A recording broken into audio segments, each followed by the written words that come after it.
साल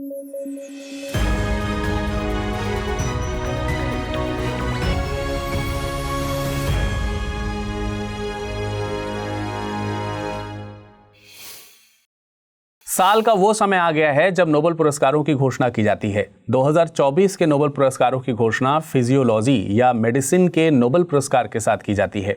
मेडिसिन में ये पुरस्कार विक्टर एम्ब्रोस और गैरी रुवकुन को देने की घोषणा की गई है। दोनों ही साइंटिस्ट यूएसए से संबंधित हैं। नोबेल पुरस्कारों में सबसे जरूरी बात होती है कि वैज्ञानिकों को किस खोज के लिए अवार्ड दिया जा रहा है। साल 2024 में मेडिसिन के क्षेत्र में ये अवार्ड माइक्रो आरएनए की खोज और पोस्ट ट्रांसक्रिप्शनल जीन रेगुलेशन में इसकी भूमिका के लिए दिया गया है। देखिए, मानव शरीर की हर कोशिका यानी सेल में डीएनए में मौजूद एक ही जेनेटिक इंफॉर्मेशन होती है, लेकिन हमारी शरीर की हर सेल जैसे bone cells, skin cells, white blood cells, heart cells और अन्य सेल्स इन जेनेटिक कोड्स का यूज एक स्पेशलाइज्ड तरीके से करती हैं। इन वैज्ञानिकों की खोज हमें ये बताती है कि ये कैसे पॉसिबल होता है। यहाँ माइक्रो आरएनए की भूमिका महत्वपूर्ण हो जाती है। माइक्रो आरएनए छोटे छोटे अणु होते हैं जो डीएनए से बनने वाले संदेशवाहक आरएनए या एमआरएनए को नियंत्रित करते हैं। वे तय करते हैं कि कौन सा जीन कब और कितना सक्रिय होना चाहिए। इस प्रक्रिया को पोस्ट ट्रांसक्रिप्शनल जीन रेगुलेशन कहा जाता है। उदाहरण के लिए हड्डी की कोशिकाओं में माइक्रो आरएनए यह तय कर सकता है कि कौन सा प्रोटीन बनाना है ताकि हड्डी मजबूत बन सके। वहीं दिल की कोशिकाओं में यह तय करता है कि दिल को स्वस्थ रखने वाले प्रोटीन बनाए जाएं। इस तरह माइक्रो आरएनए यह सुनिश्चित करता है कि हर कोशिका उसी प्रकार से काम करे जैसा उसे करना चाहिए।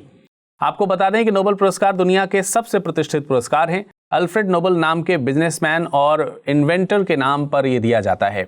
ये पुरस्कार उनकी वसीयत के मुताबिक दिए जाते हैं। अल्फ्रेड नोबेल ने अपनी वसीयत में लिखा था कि जिन्होंने बीते साल में मानव जाति को सबसे ज्यादा लाभ पहुंचाया होगा, उन्हें उनकी संपत्ति के बड़े हिस्से से पुरस्कृत किया जाए। जिन लोगों ने मानवता के लिए भौतिकी, रसायन विज्ञान, मेडिसिन, साहित्य और शांति के क्षेत्र में सबसे बड़ा योगदान दिया हो, उनकी वसीयत के मुताबिक 1901 में सबसे पहले नोबेल पुरस्कार दिए गए। बाद में 1969 में स्वीडन के केंद्रीय बैंक की 300वीं सालगिरह मनाने के लिए अर्थशास्त्र में एक नया पुरस्कार जोड़ा गया।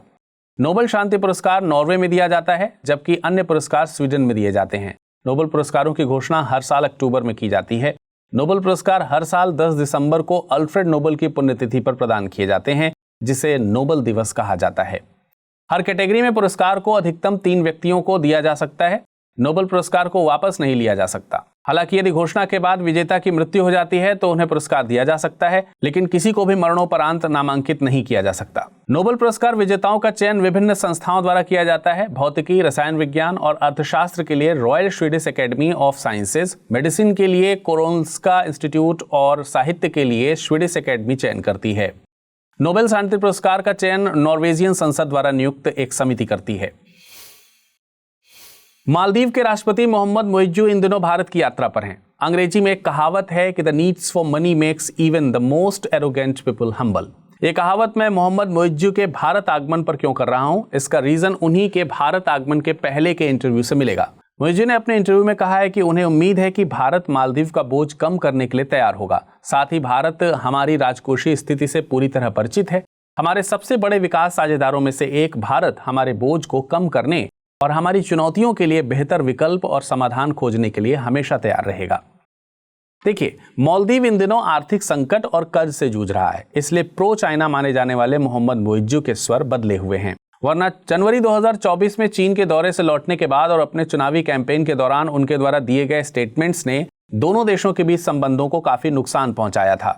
उन्होंने चुनाव में इंडिया आउट कैंपेन चलाया था। वहीं चुनाव जीतने के बाद विदेश यात्रा में भारत को चुनने के बजाय तुर्की, चीन और यूएई की यात्रा पर गए थे। बहरहाल इस यात्रा में उनकी मुलाकात राष्ट्रपति द्रौपदी मुर्मू, प्रधानमंत्री नरेंद्र मोदी और विदेश मंत्री एस जयशंकर से हुई थी। इससे पहले सितंबर 2024 में भारत ने घोषणा की कि भारतीय स्टेट बैंक $50 मिलियन के मालदीव सरकार के बॉन्ड खरीदेगी, जिससे मालदीव्स का हालिया संकट कुछ कम होगा। आपको बता दें कि मालदीव्स एशिया महाद्वीप का सबसे छोटा देश है। बावजूद इसके एशिया के 2 बड़े देश भारत और चीन की विदेशी नीति में खासी इंपॉर्टेंस रखता है। वजह है इसकी लोकेशन। मैप में आप देख पा रहे होंगे कि मालदीव्स द्वीप की सीरीज में हिंद महासागर में फैला हुआ है। ये देश भूमध्य रेखा के दोनों ओर स्थित है। जो भी देश हिंद महासागर में रणनीतिक बढ़त चाहते हैं, उनके लिए मालदीव्स जरूरी है।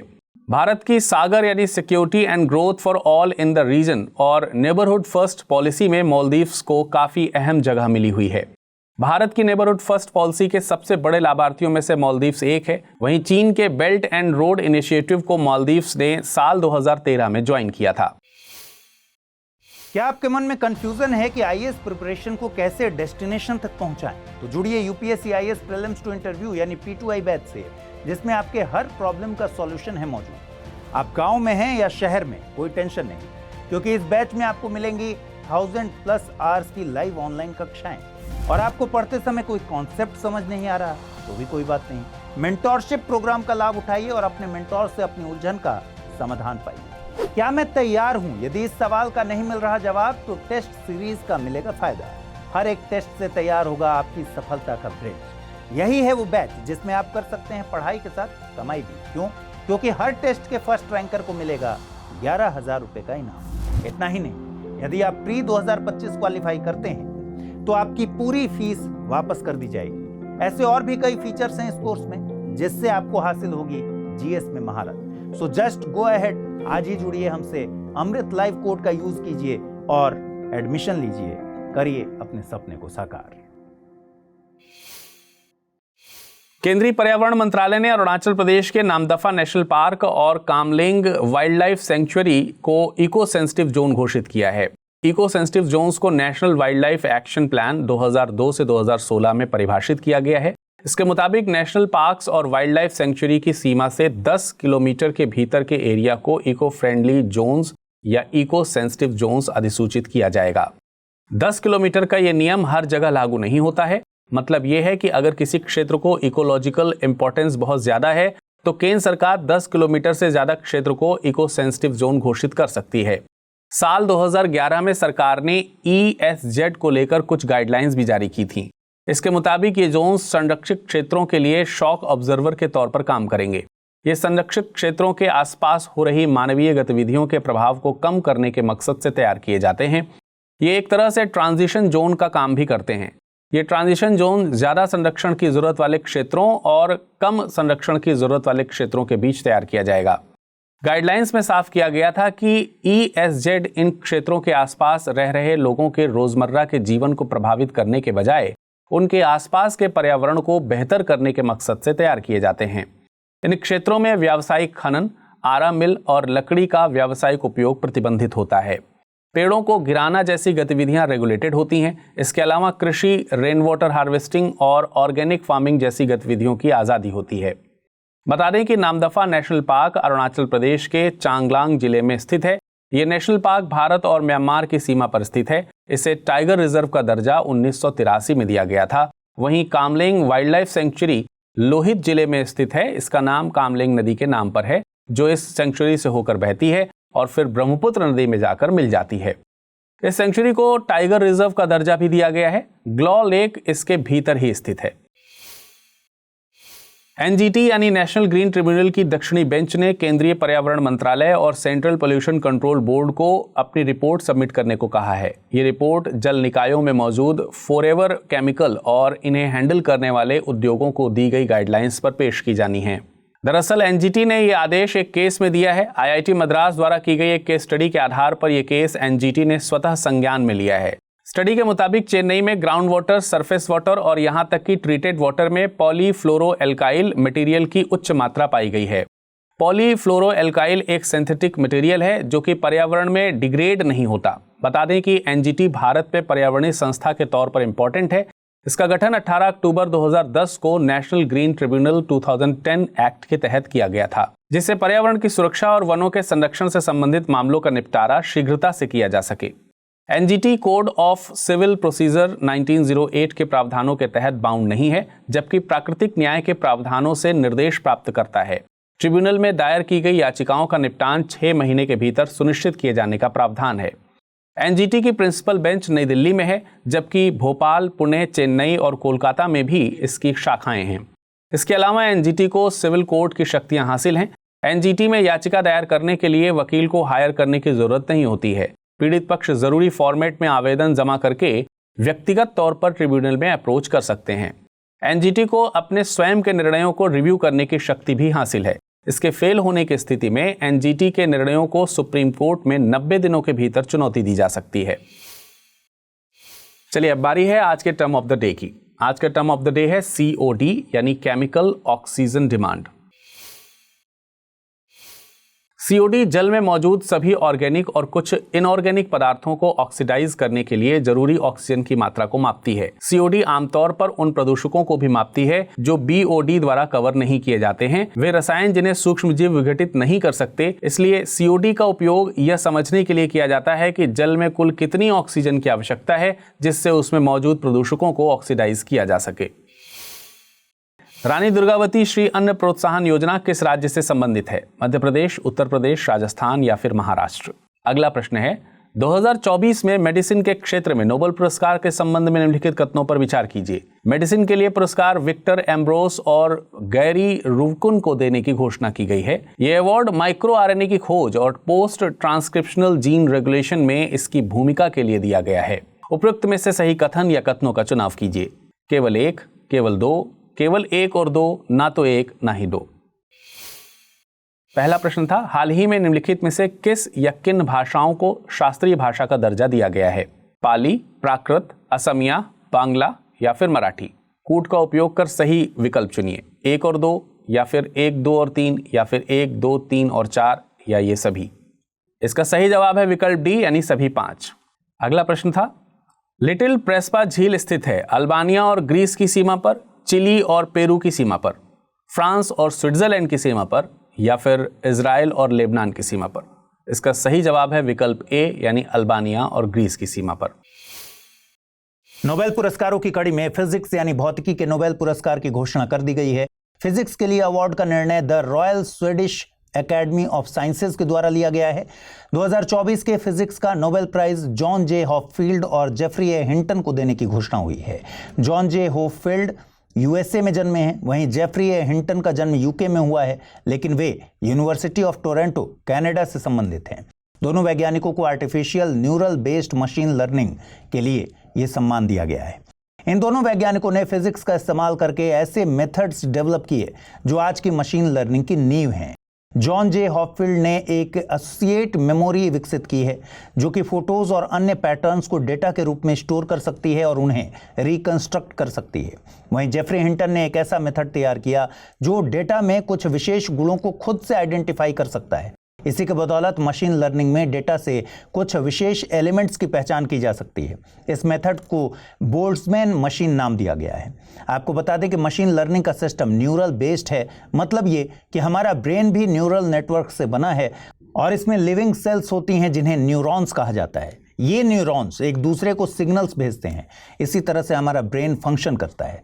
जब हम कोई चीज सीखते हैं तो इन न्यूरॉन्स के बीच का कनेक्शन स्ट्रांग हो जाता है, अदरवाइज ये कनेक्शन वीक बना रहता है।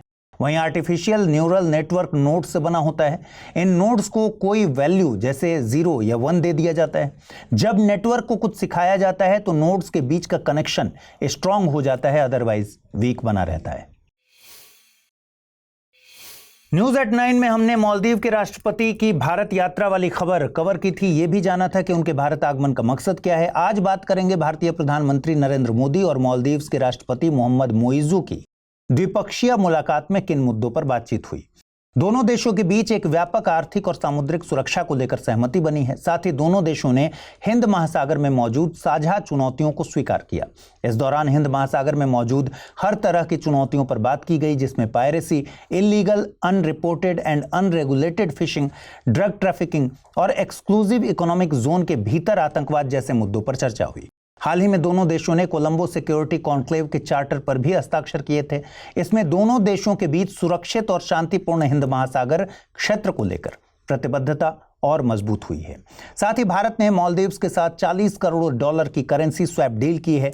इसके अलावा एक 3000 करोड़ रुपए की एक और करेंसी स्वैप डील भी की गई है।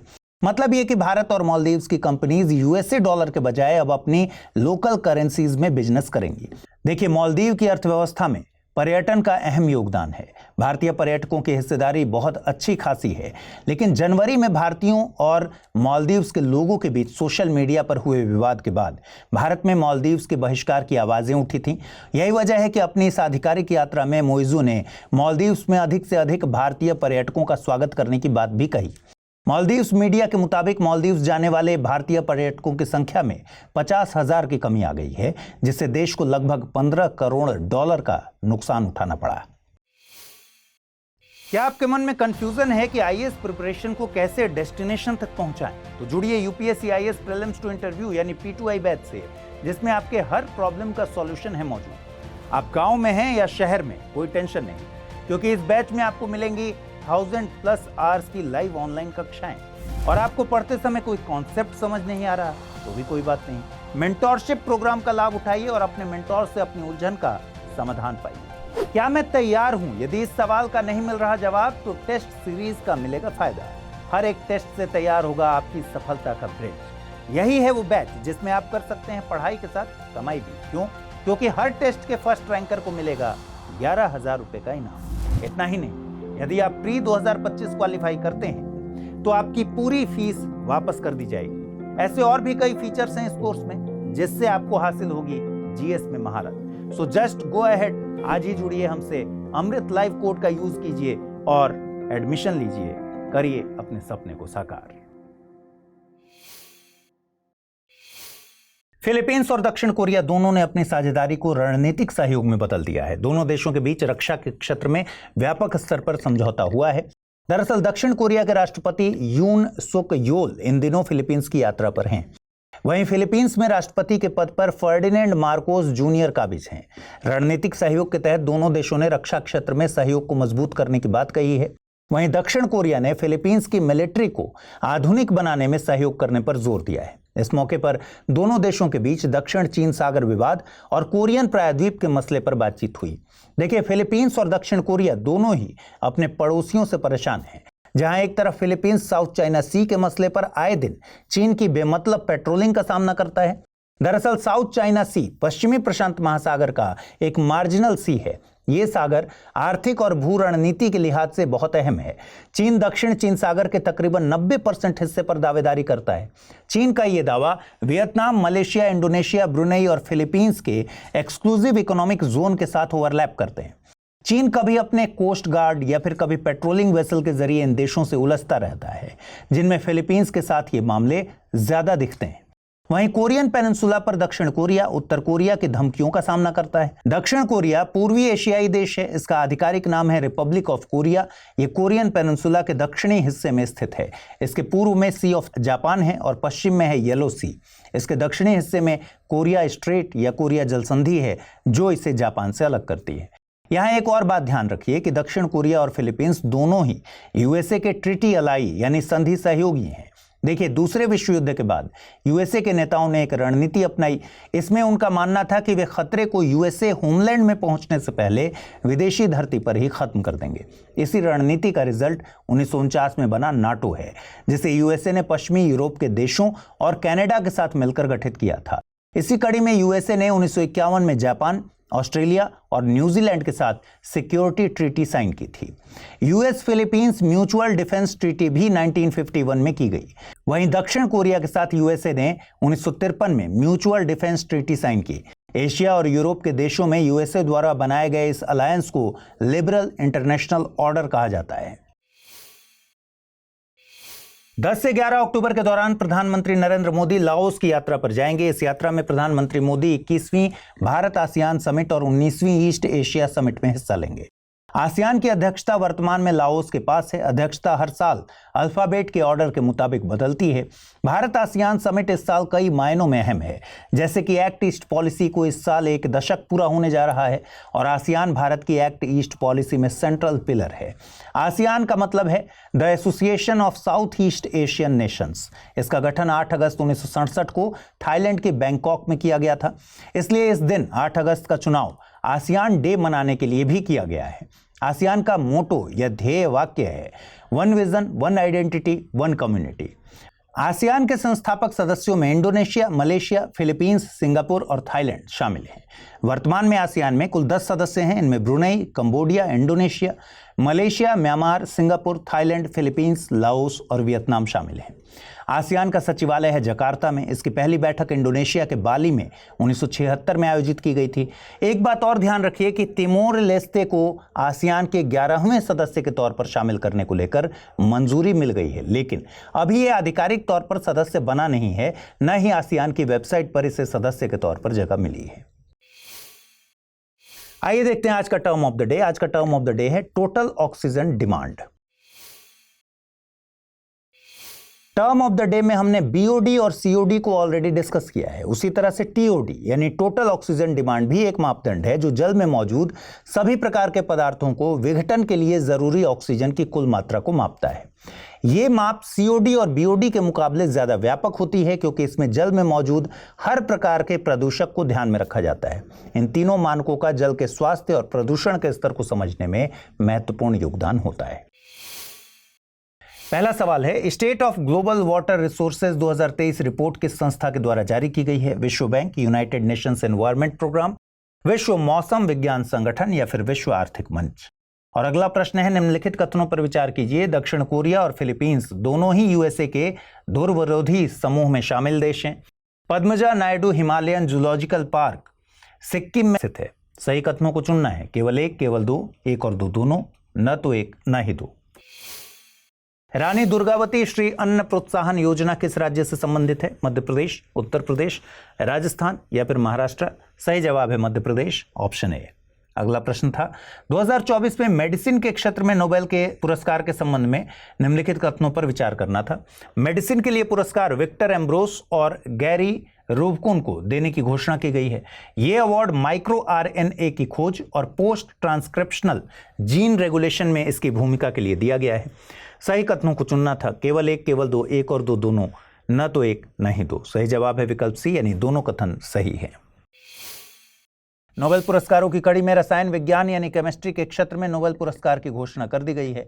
केमिस्ट्री के नोबेल प्राइज का निर्णय the royal Swedish academy of sciences के द्वारा लिया गया। 2024 का केमिस्ट्री का नोबेल प्राइज 3 लोगों को दिया जाएगा। इनमें डेविड बेकर, डेमिस हसाबिस और जॉन एम जंपर शामिल हैं। पुरस्कार के तहत दी जाने वाली आधी राशि डेविड बेकर को मिलेगी और आधी राशि डेमिस हसाबिस और जॉन एम जंपर के बीच बांटी जाएगी। डेविड बेकर को यह पुरस्कार कंप्यूटेशनल प्रोटीन डिजाइन और डेमिस हसाबिस और जॉन एम जंपर को प्रोटीन स्ट्रक्चर प्रेडिक्शन के लिए दिया गया है।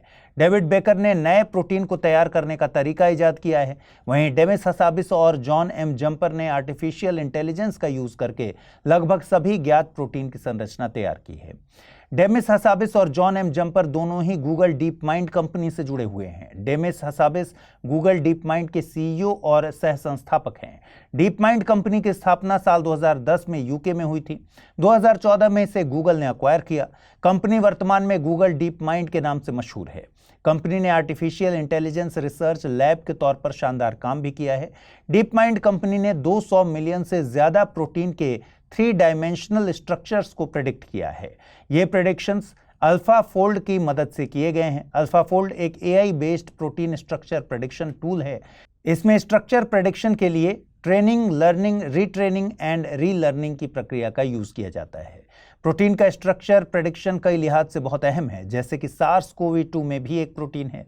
इसकी शेप की जानकारी बायोलॉजिस्ट को इसके लिए एंटीबॉडीज तैयार करने में मदद करती है। आपको बता दें कि प्रोटीन को बिल्डिंग ब्लॉक्स ऑफ लाइफ माना जाता है। प्रोटीन एक प्रकार के ऑर्गेनिक न्यूट्रिएंट्स हैं। इनका निर्माण कार्बन, हाइड्रोजन, ऑक्सीजन और नाइट्रोजन के अणुओं से मिलकर होता है। इसमें कुछ मात्रा में सल्फर और फास्फोरस भी मौजूद होता है। प्रोटीन टिश्यूज के निर्माण और शारीरिक वृद्धि के लिए जरूरी होते हैं। कल न्यूज एट 9 में मैंने डिस्कस किया था कि भारत आसियान बैठक में हिस्सा लेने प्रधानमंत्री नरेंद्र मोदी लाओस जाने वाले हैं। आज आसियान से जुड़ी एक और खबर है। देखिए, आसियान की अध्यक्षता इस समय लाओस के पास है। आसियान की बैठक लाओस में आज यानी 9 अक्टूबर से शुरू हो रही है। इसमें खास बात यह है कि बीते 3 सालों में म्यांमार पहली बार अपने रिप्रेजेंटेटिव को आसियान सम्मेलन में हिस्सा लेने लाओस भेज रहा है। म्यांमार आसियान का सदस्य है, लेकिन फरवरी 2021 में म्यांमार में तख्तापलट के साथ जुंता शासन यानी मिलिट्री मिलिट्री शासन लागू है और आसियान ने जुंटा लीडर्स को बैठक में शामिल होने पर रोक लगा रखी है। जब आसियान ने जुंटा लीडर्स की बैठक में शामिल होने पर रोक लगा दी तो जुंटा शासकों ने आसियान की बैठकों में किसी गैर राजनीतिक प्रतिनिधि को भेजने से इनकार कर दिया। कुल मिलाकर बात यह है कि आसियान ने यह कहा कि बैठक में म्यांमार के मिलिट्री रूलर्स हिस्सा नहीं लेंगे, तो म्यांमार के मिलिट्री लीडर्स ने म्यांमार से किसी को भी बैठक में भेजने से इनकार कर दिया था। म्यांमार में आंग सान सू की के नेतृत्व वाली नेशनल लीग फॉर डेमोक्रेसी ने 2015 में हुए चुनावों में जीत दर्ज की थी।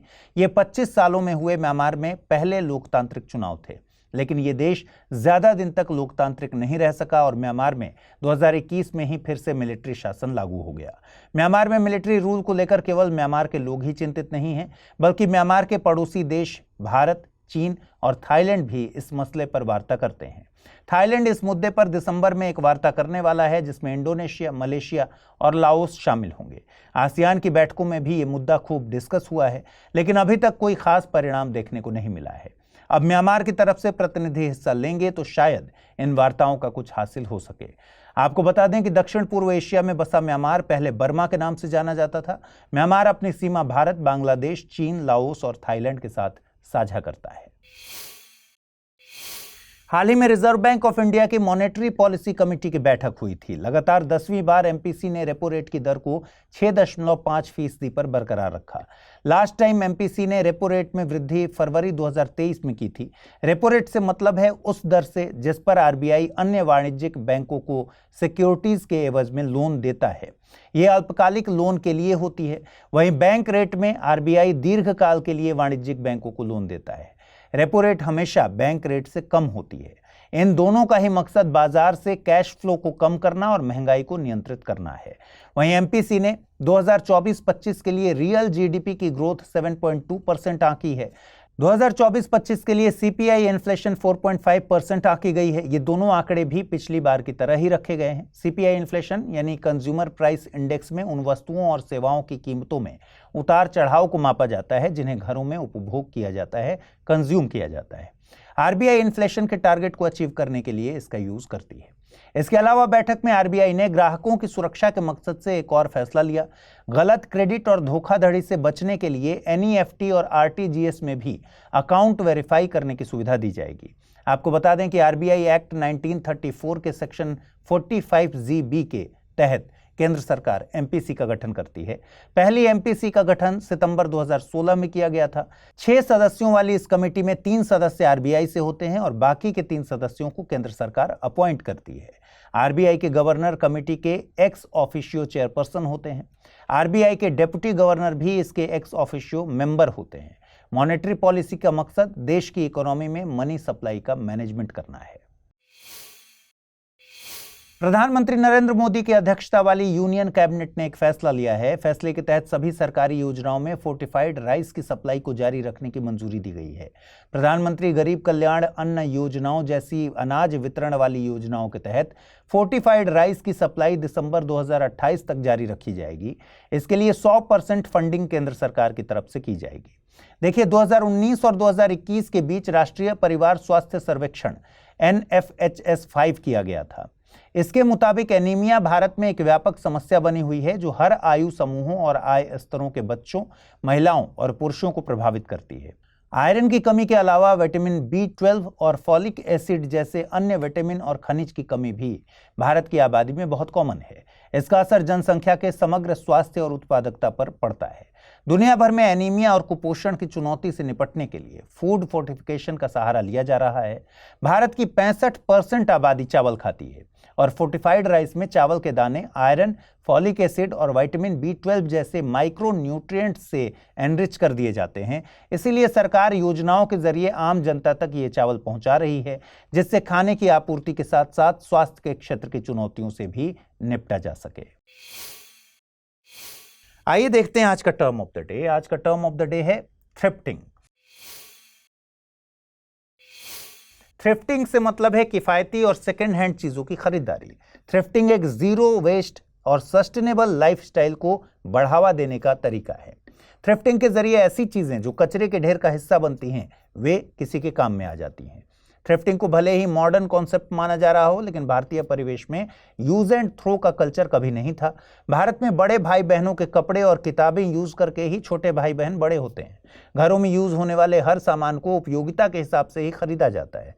जैसे घर में माताएं सुबह बनाए हुए ज्यादा चावल को कभी भी फेंकते हुए नजर नहीं आएंगी, वे उन्हें शाम के स्नैक्स में फ्राई कर देती हैं। ऐसे ही सामान को भारतीय घरों में तब तक यूज किया जाता है जब तक कि वो दोबारा यूज के काबिल न रहे। अगर हमें सच में पृथ्वी को सेव करना है तो यूज एंड थ्रो इस कल्चर से बाहर निकलकर थ्रिफ्टिंग के कल्चर पर स्विच करना होगा। आजकल कई जगहों पर थ्रिफ्ट स्टोर भी बनाए जा रहे हैं। इन स्टोर्स में लोग अपनी पुरानी चीजें बेचते हैं या कई बार इन्हें दान भी दे देते हैं। आप भी अपनी पुरानी चीजें इन स्टोर्स पर बेच सकते हैं और जरूरत की चीजें यहां से खरीद भी सकते हैं। आप बताइए, आप क्या क्या थ्रिफ्ट करते हैं या करना चाहते हैं? हाल ही में 8000 मीटर से अधिक ऊंची सभी 14 चोटियों पर चढ़ने वाले सबसे कम उम्र के व्यक्ति कौन हैं? नीमा रेंजी शेरपा, यशवंत नायक, अरुणिमा सिन्हा या फिर मालवत पूर्णा? अगला प्रश्न है, साल 2024 में रसायन विज्ञान के नोबेल पुरस्कार की घोषणा किन व्यक्तियों को देने के लिए की गई है? जॉन जे हॉपफील्ड और Geoffrey A Hinton, Victor Ambros और Gary Ruvkun, David Baker, Demis Hassabis और जॉन एम जंपर, या फिर इनमें से कोई नहीं? State of global water resources 2023 report किस संस्था के द्वारा जारी की गई? विश्व bank, United Nations environment programme, विश्व मौसम विज्ञान संगठन या फिर विश्व आर्थिक मंच? सही जवाब है विश्व मौसम विज्ञान संगठन, ऑप्शन सी। अगला प्रश्न था, निम्नलिखित कथनों पर विचार कीजिए। दक्षिण कोरिया और फिलीपींस दोनों ही यूएसए के ध्रुव विरोधी समूह में शामिल देश हैं। Padmaja Naidu Himalayan zoological park Sikkim में स्थित है। सही कथन या कथनों को चुनना था, केवल एक, केवल दो, एक और दो, दोनों, न तो एक नहीं दो। सही जवाब है दोनों कथन गलत है, विकल्प डी। नोबेल प्राइज की कड़ी में साहित्य के लिए नोबेल पुरस्कार की घोषणा कर दी गई है। 2024 का साहित्य का नोबेल पुरस्कार दक्षिण कोरियाई लेखिका हान कांग को देने की घोषणा की गई है। इसके साथ ही साहित्य में नोबेल पाने वाली महिलाओं की संख्या अब 18 हो गई। वहीं साहित्य में नोबेल पाने वालों की कुल संख्या है 117। साहित्य के नोबेल पुरस्कार में 10 मिलियन स्वीडिश क्रोना की राशि दी जाती है। हान कांग ने अपनी कविताओं में हिस्टोरिकल ट्रॉमा को दिखाया है। साथ ही वे ये बताने में कामयाब रही हैं कि इंसानी जीवन कितना फ्रेजाइल है। उनकी प्रमुख रचनाओं में द वेजिटेरियन और ग्रीक लेसन्स शामिल हैं। ध्यान रखिए कि भारत में सबसे पहला नोबेल प्राइज रविंद्रनाथ टैगोर को साहित्य के लिए ही मिला था। उन्हें यह प्राइज साल 1913 में दिया गया था। कुछ लोग अपने नाम से जाने जाते हैं और कुछ शख्सियतें अपने नाम के मीनिंग को जस्टिफाई कर देती हैं। रतन टाटा भारत के एक ऐसे ही रत्न थे, जेम थे। कल उनका निधन हो गया। भारत के प्रधानमंत्री सहित सभी राज्यों के मुख्यमंत्रियों ने उन्हें श्रद्धांजलि दी। आमतौर पर बहुत कम बिजनेस पर्सन ऐसे होते हैं जिन्हें जनता पसंद करती है, लेकिन रतन टाटा भारतीय जनता के मन में पसंदीदा उद्योगपति की छवि बनाने में कामयाब रहे थे। सादगी और परोपकार जैसी भावनाओं के प्रतीक रतन टाटा जी को स्टडी IQ हिंदी की पूरी टीम की तरफ से मैं श्रद्धांजलि अर्पित करता हूं। ईश्वर उनकी आत्मा को शांति प्रदान करे। एक इंटरव्यू में उन्होंने कहा कि दुनिया उन्हें बदलाव लाने वाले व्यक्ति के तौर पर याद करे।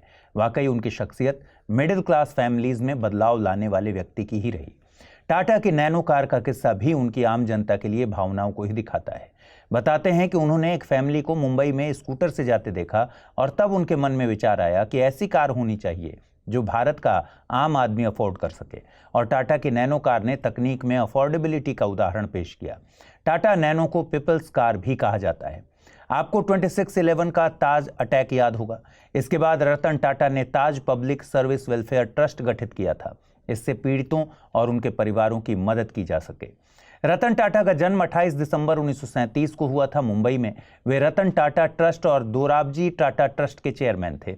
ये दोनों ही ट्रस्ट भारत में निजी क्षेत्र के सबसे बड़े फिलैंथ्रोपिक ट्रस्ट हैं।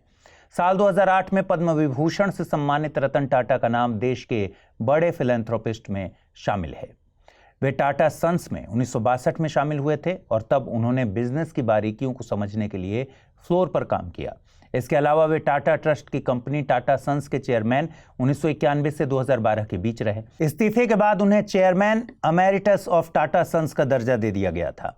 रिटायरमेंट के बाद रतन टाटा R&T कैपिटल नाम के निवेश मंच से जुड़े थे, जिसने लेंसकार्ट, ब्लू स्टोन, ओला इलेक्ट्रिक, टॉर्क मोटर्स और अर्बन कंपनी जैसी कई स्टार्टअप्स में निवेश किया। उन्हें ब्रिटिशर्स ने night grand cross of the most excellent order नियुक्त किया था।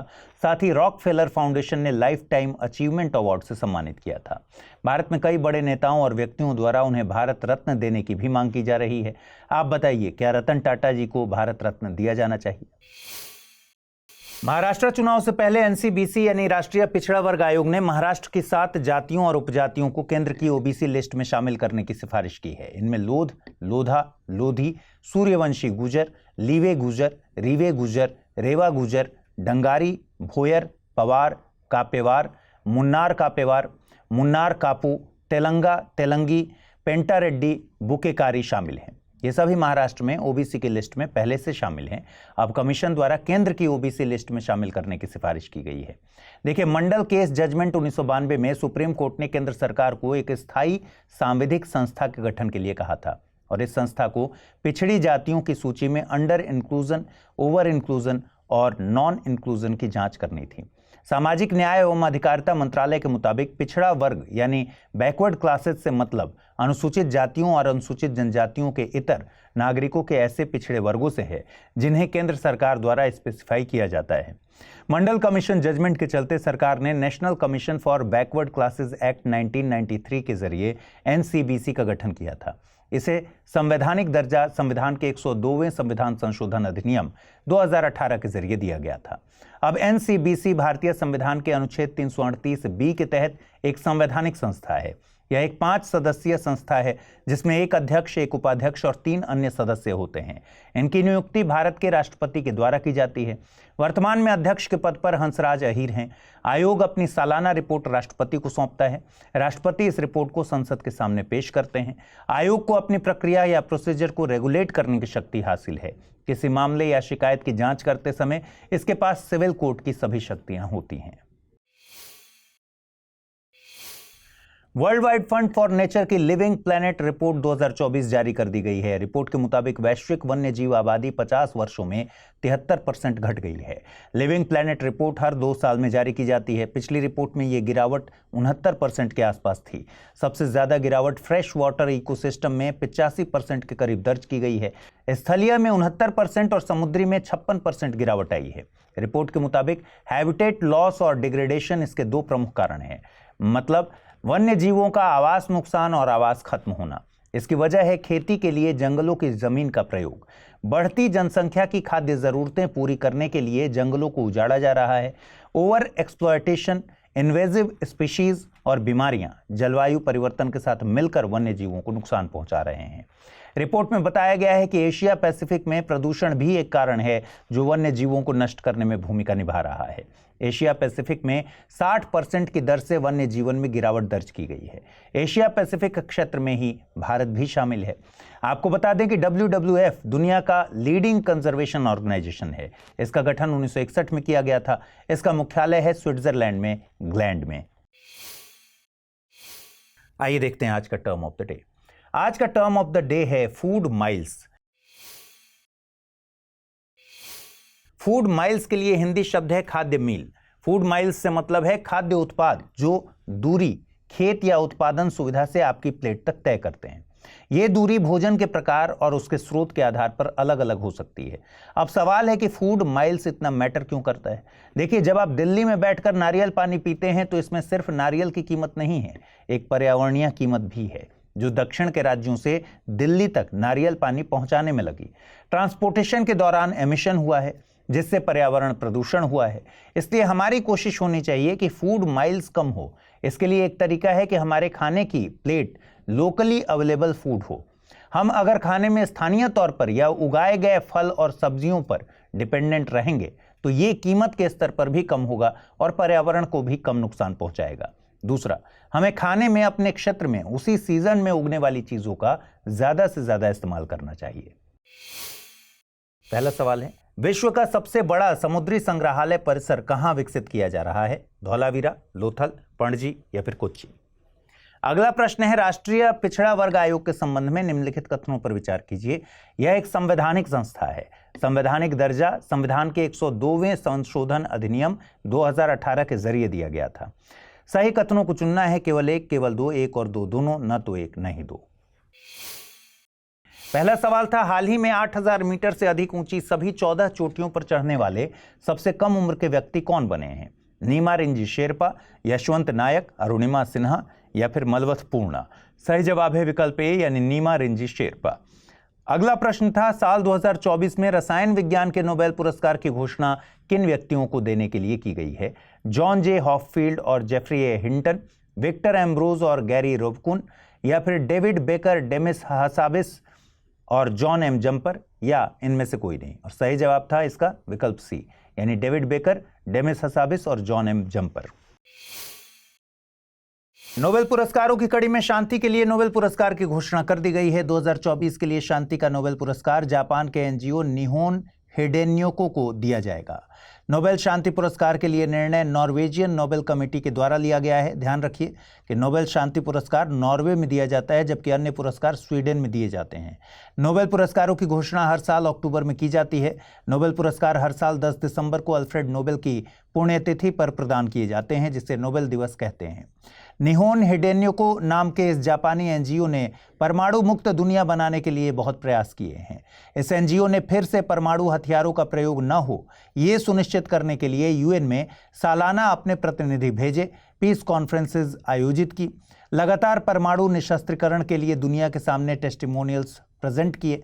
देखिए, दुनिया के इतिहास में पहली और आखिरी बार परमाणु बम का इस्तेमाल दूसरे विश्व युद्ध में हुआ था। अगस्त 1945 में जापान के 2 शहरों हिरोशिमा और नागासाकी पर यूएसए ने परमाणु हमला किया था।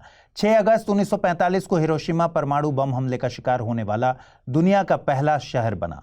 यह हमला इतना जबरदस्त था कि कुछ ही पल में 80,000 से ज्यादा लोगों की मौत हो गई। बम धमाकों से लोग सीधे सीधे जल गए। 1 मिनट के भीतर 80% हिरोशिमा शहर खाक हो गया। इसके बाद हजारों लोग परमाणु विकिरण के चलते हुई बीमारियों से भी मरे। जापान हिरोशिमा के हमले से उबर भी नहीं पाया था कि दूसरे जापानी शहर नागासाकी पर भी परमाणु हमला हुआ। नागासाकी पर गिराया गया परमाणु बम हिरोशिमा से ज्यादा ताकतवर था। नागासाकी पर हमला 9 अगस्त को हुआ। यूएसए ने इस हमले को अमेरिका के नौसैनिक बेस पर्ल हार्बर पर जापानी सेना द्वारा किए गए हमले का बदला बताया। नागासाकी पर हमले के बाद जापान ने भी समर्पण कर दिया और दूसरा विश्व युद्ध खत्म हो गया। लेकिन इस परमाणु हमले की भयानक यादें दुनिया से कभी खत्म नहीं होंगी। निहोन हिडेन्को हिरोशिमा और नागासाकी के परमाणु हमले के सर्वाइवर्स द्वारा शुरू किया गया ग्रास रूट मूवमेंट है। इस एनजीओ को ऐसे वक्त में नोबेल पीस प्राइज से सम्मानित किया गया है जब दुनिया किसी नई जंग के मुहाने पर है। रूस यूक्रेन हो या फिर पश्चिम एशिया में इजराइल की जंग, हर देश हथियारों की धौंस दिखा रहा है। ऐसे वक्त में इन मुल्क के ठेकेदारों को ये मालूम होना चाहिए कि परमाणु हथियारों से ज्यादा खतरनाक कुछ भी नहीं। इन हथियारों के बूते ताकत की आजमाइश बंद होनी चाहिए। मानव सभ्यता के इतिहास में अब परमाणु हमले जैसी स्थिति कभी नहीं बननी चाहिए। प्रधानमंत्री नरेंद्र मोदी भारत आसियान सम्मेलन में हिस्सा लेने लाओस गए हुए हैं। 10 अक्टूबर से 21वां भारत आसियान सम्मेलन शुरू हो गया है। देखिए, इस साल भारत की एक्ट ईस्ट पॉलिसी को 10 साल पूरे हो रहे हैं। इसे मार्क करने के लिए प्रधानमंत्री नरेंद्र मोदी ने एक 10 पॉइंट प्लान पेश किया है। इसमें ASEAN India cyber policy dialogue 2025 भी शामिल है। 10 पॉइंट प्लान के मेन पॉइंट्स की बात करें तो 2025 को आसियान भारत पर्यटन वर्ष के रूप में मनाने की बात कही गई है। इसे संयुक्त तौर पर मनाने के लिए भारत $5 मिलियन अमेरिकी डॉलर उपलब्ध कराएगा। कई सारे इवेंट्स के जरिए एक्ट ईस्ट पॉलिसी का दशक समारोह मनाया जाएगा। इसके अलावा आसियान भारत विज्ञान और प्रौद्योगिकी विकास फंड के तहत आसियान भारत महिला वैज्ञानिक सम्मेलन का आयोजन होगा। 2025 तक आसियान भारत वस्तु व्यापार समझौते की समीक्षा की जानी है। भारत के नालंदा विश्वविद्यालय में छात्रवृत्तियों की संख्या दोगुनी किए जाने का प्रस्ताव है। डिजिटल और साइबर रेजिलियंस को मजबूत करने की दिशा में आसियान भारत साइबर नीति वार्ता की एक नियमित व्यवस्था शुरू की जाएगी। ग्रीन हाइड्रोजन पर वर्कशॉप और जलवायु परिवर्तन की दिशा में एक पेड़ मां के नाम अभियान में शामिल होने के लिए आसियान नेताओं को आमंत्रित किया गया। भारत और आसियान ने आर्टिफिशियल इंटेलिजेंस, ब्लॉकचेन तकनीक, internet of things, robotics, quantum computing, 6G तकनीक, डिजिटल कनेक्टिविटी और वित्तीय प्रौद्योगिकी पर सहयोग करने पर भी सहमति जताई है। इसके अलावा एडवांसिंग डिजिटल ट्रांसफॉर्मेशन को लेकर भी ज्वाइंट स्टेटमेंट्स जारी हुए। इसमें digital public infrastructure, fintech, cyber सुरक्षा आदि विषयों को शामिल किया गया है। इस यात्रा के दौरान प्रधानमंत्री 19वीं ईस्ट एशिया समिट में भी शामिल हुए। उन्होंने इंडो पैसिफिक के लिए साउथ चाइना सी की स्टेबिलिटी को जरूरी बताया। आपको बता दें कि ईस्ट एशिया समिट की शुरुआत 2005 में 16 सहभागी देशों के साथ की गई थी। इसमें आसियान के सदस्य देशों के अलावा ऑस्ट्रेलिया, चीन, भारत, जापान, न्यूजीलैंड और दक्षिण कोरिया शामिल हैं। यूएसए और रूस इसमें बाद में शामिल हुए थे। इस खबर के साथ ही 2015 में यूपीएससी द्वारा प्रारंभिक परीक्षा में पूछे गए एक सवाल पर गौर करिए। सवाल पूछा गया था, भारत निम्नलिखित में से किसका सदस्य है? एपेक, एशिया प्रशांत आर्थिक सहयोग, दक्षिण पूर्व एशियाई राष्ट्रों का संघ यानी आसियान, पूर्वी एशिया शिखर सम्मेलन यानी ईस्ट एशिया समिट। और नीचे दिए गए कोड का उपयोग कर सही उत्तर चुनना था। केवल 1 और 2, केवल 3, 1, 2 और 3 या फिर भारत इनमें से किसी का भी सदस्य नहीं है। प्रश्न का सही जवाब था विकल्प बी यानी भारत इनमें से केवल ईस्ट एशिया समिट का हिस्सा है।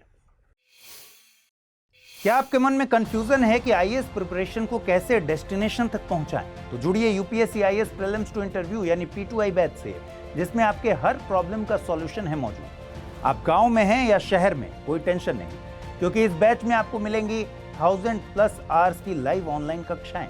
और आपको पढ़ते समय कोई कॉन्सेप्ट समझ नहीं आ रहा तो भी कोई बात नहीं, मेंटोरशिप प्रोग्राम का लाभ उठाइए और अपने मेंटोर से अपनी उलझन का समाधान पाइए। क्या मैं तैयार हूं? यदि इस सवाल का नहीं मिल रहा जवाब तो टेस्ट सीरीज का मिलेगा फायदा। हर एक टेस्ट से तैयार होगा आपकी सफलता का ब्रिज। यही है वो बैच जिसमें आप कर सकते हैं पढ़ाई के साथ कमाई भी। क्यों? क्योंकि हर टेस्ट के फर्स्ट रैंकर को मिलेगा 11,000 रुपए का इनाम। इतना ही नहीं, यदि आप प्री 2025 क्वालिफाई करते हैं तो आपकी पूरी फीस वापस कर दी जाएगी। ऐसे और भी कई फीचर्स हैं इस कोर्स में जिससे आपको हासिल होगी जीएस में महारत। सो जस्ट गो अहेड, आज ही जुड़िए हमसे, अमृत लाइव कोड का यूज कीजिए और एडमिशन लीजिए, करिए अपने सपने को साकार।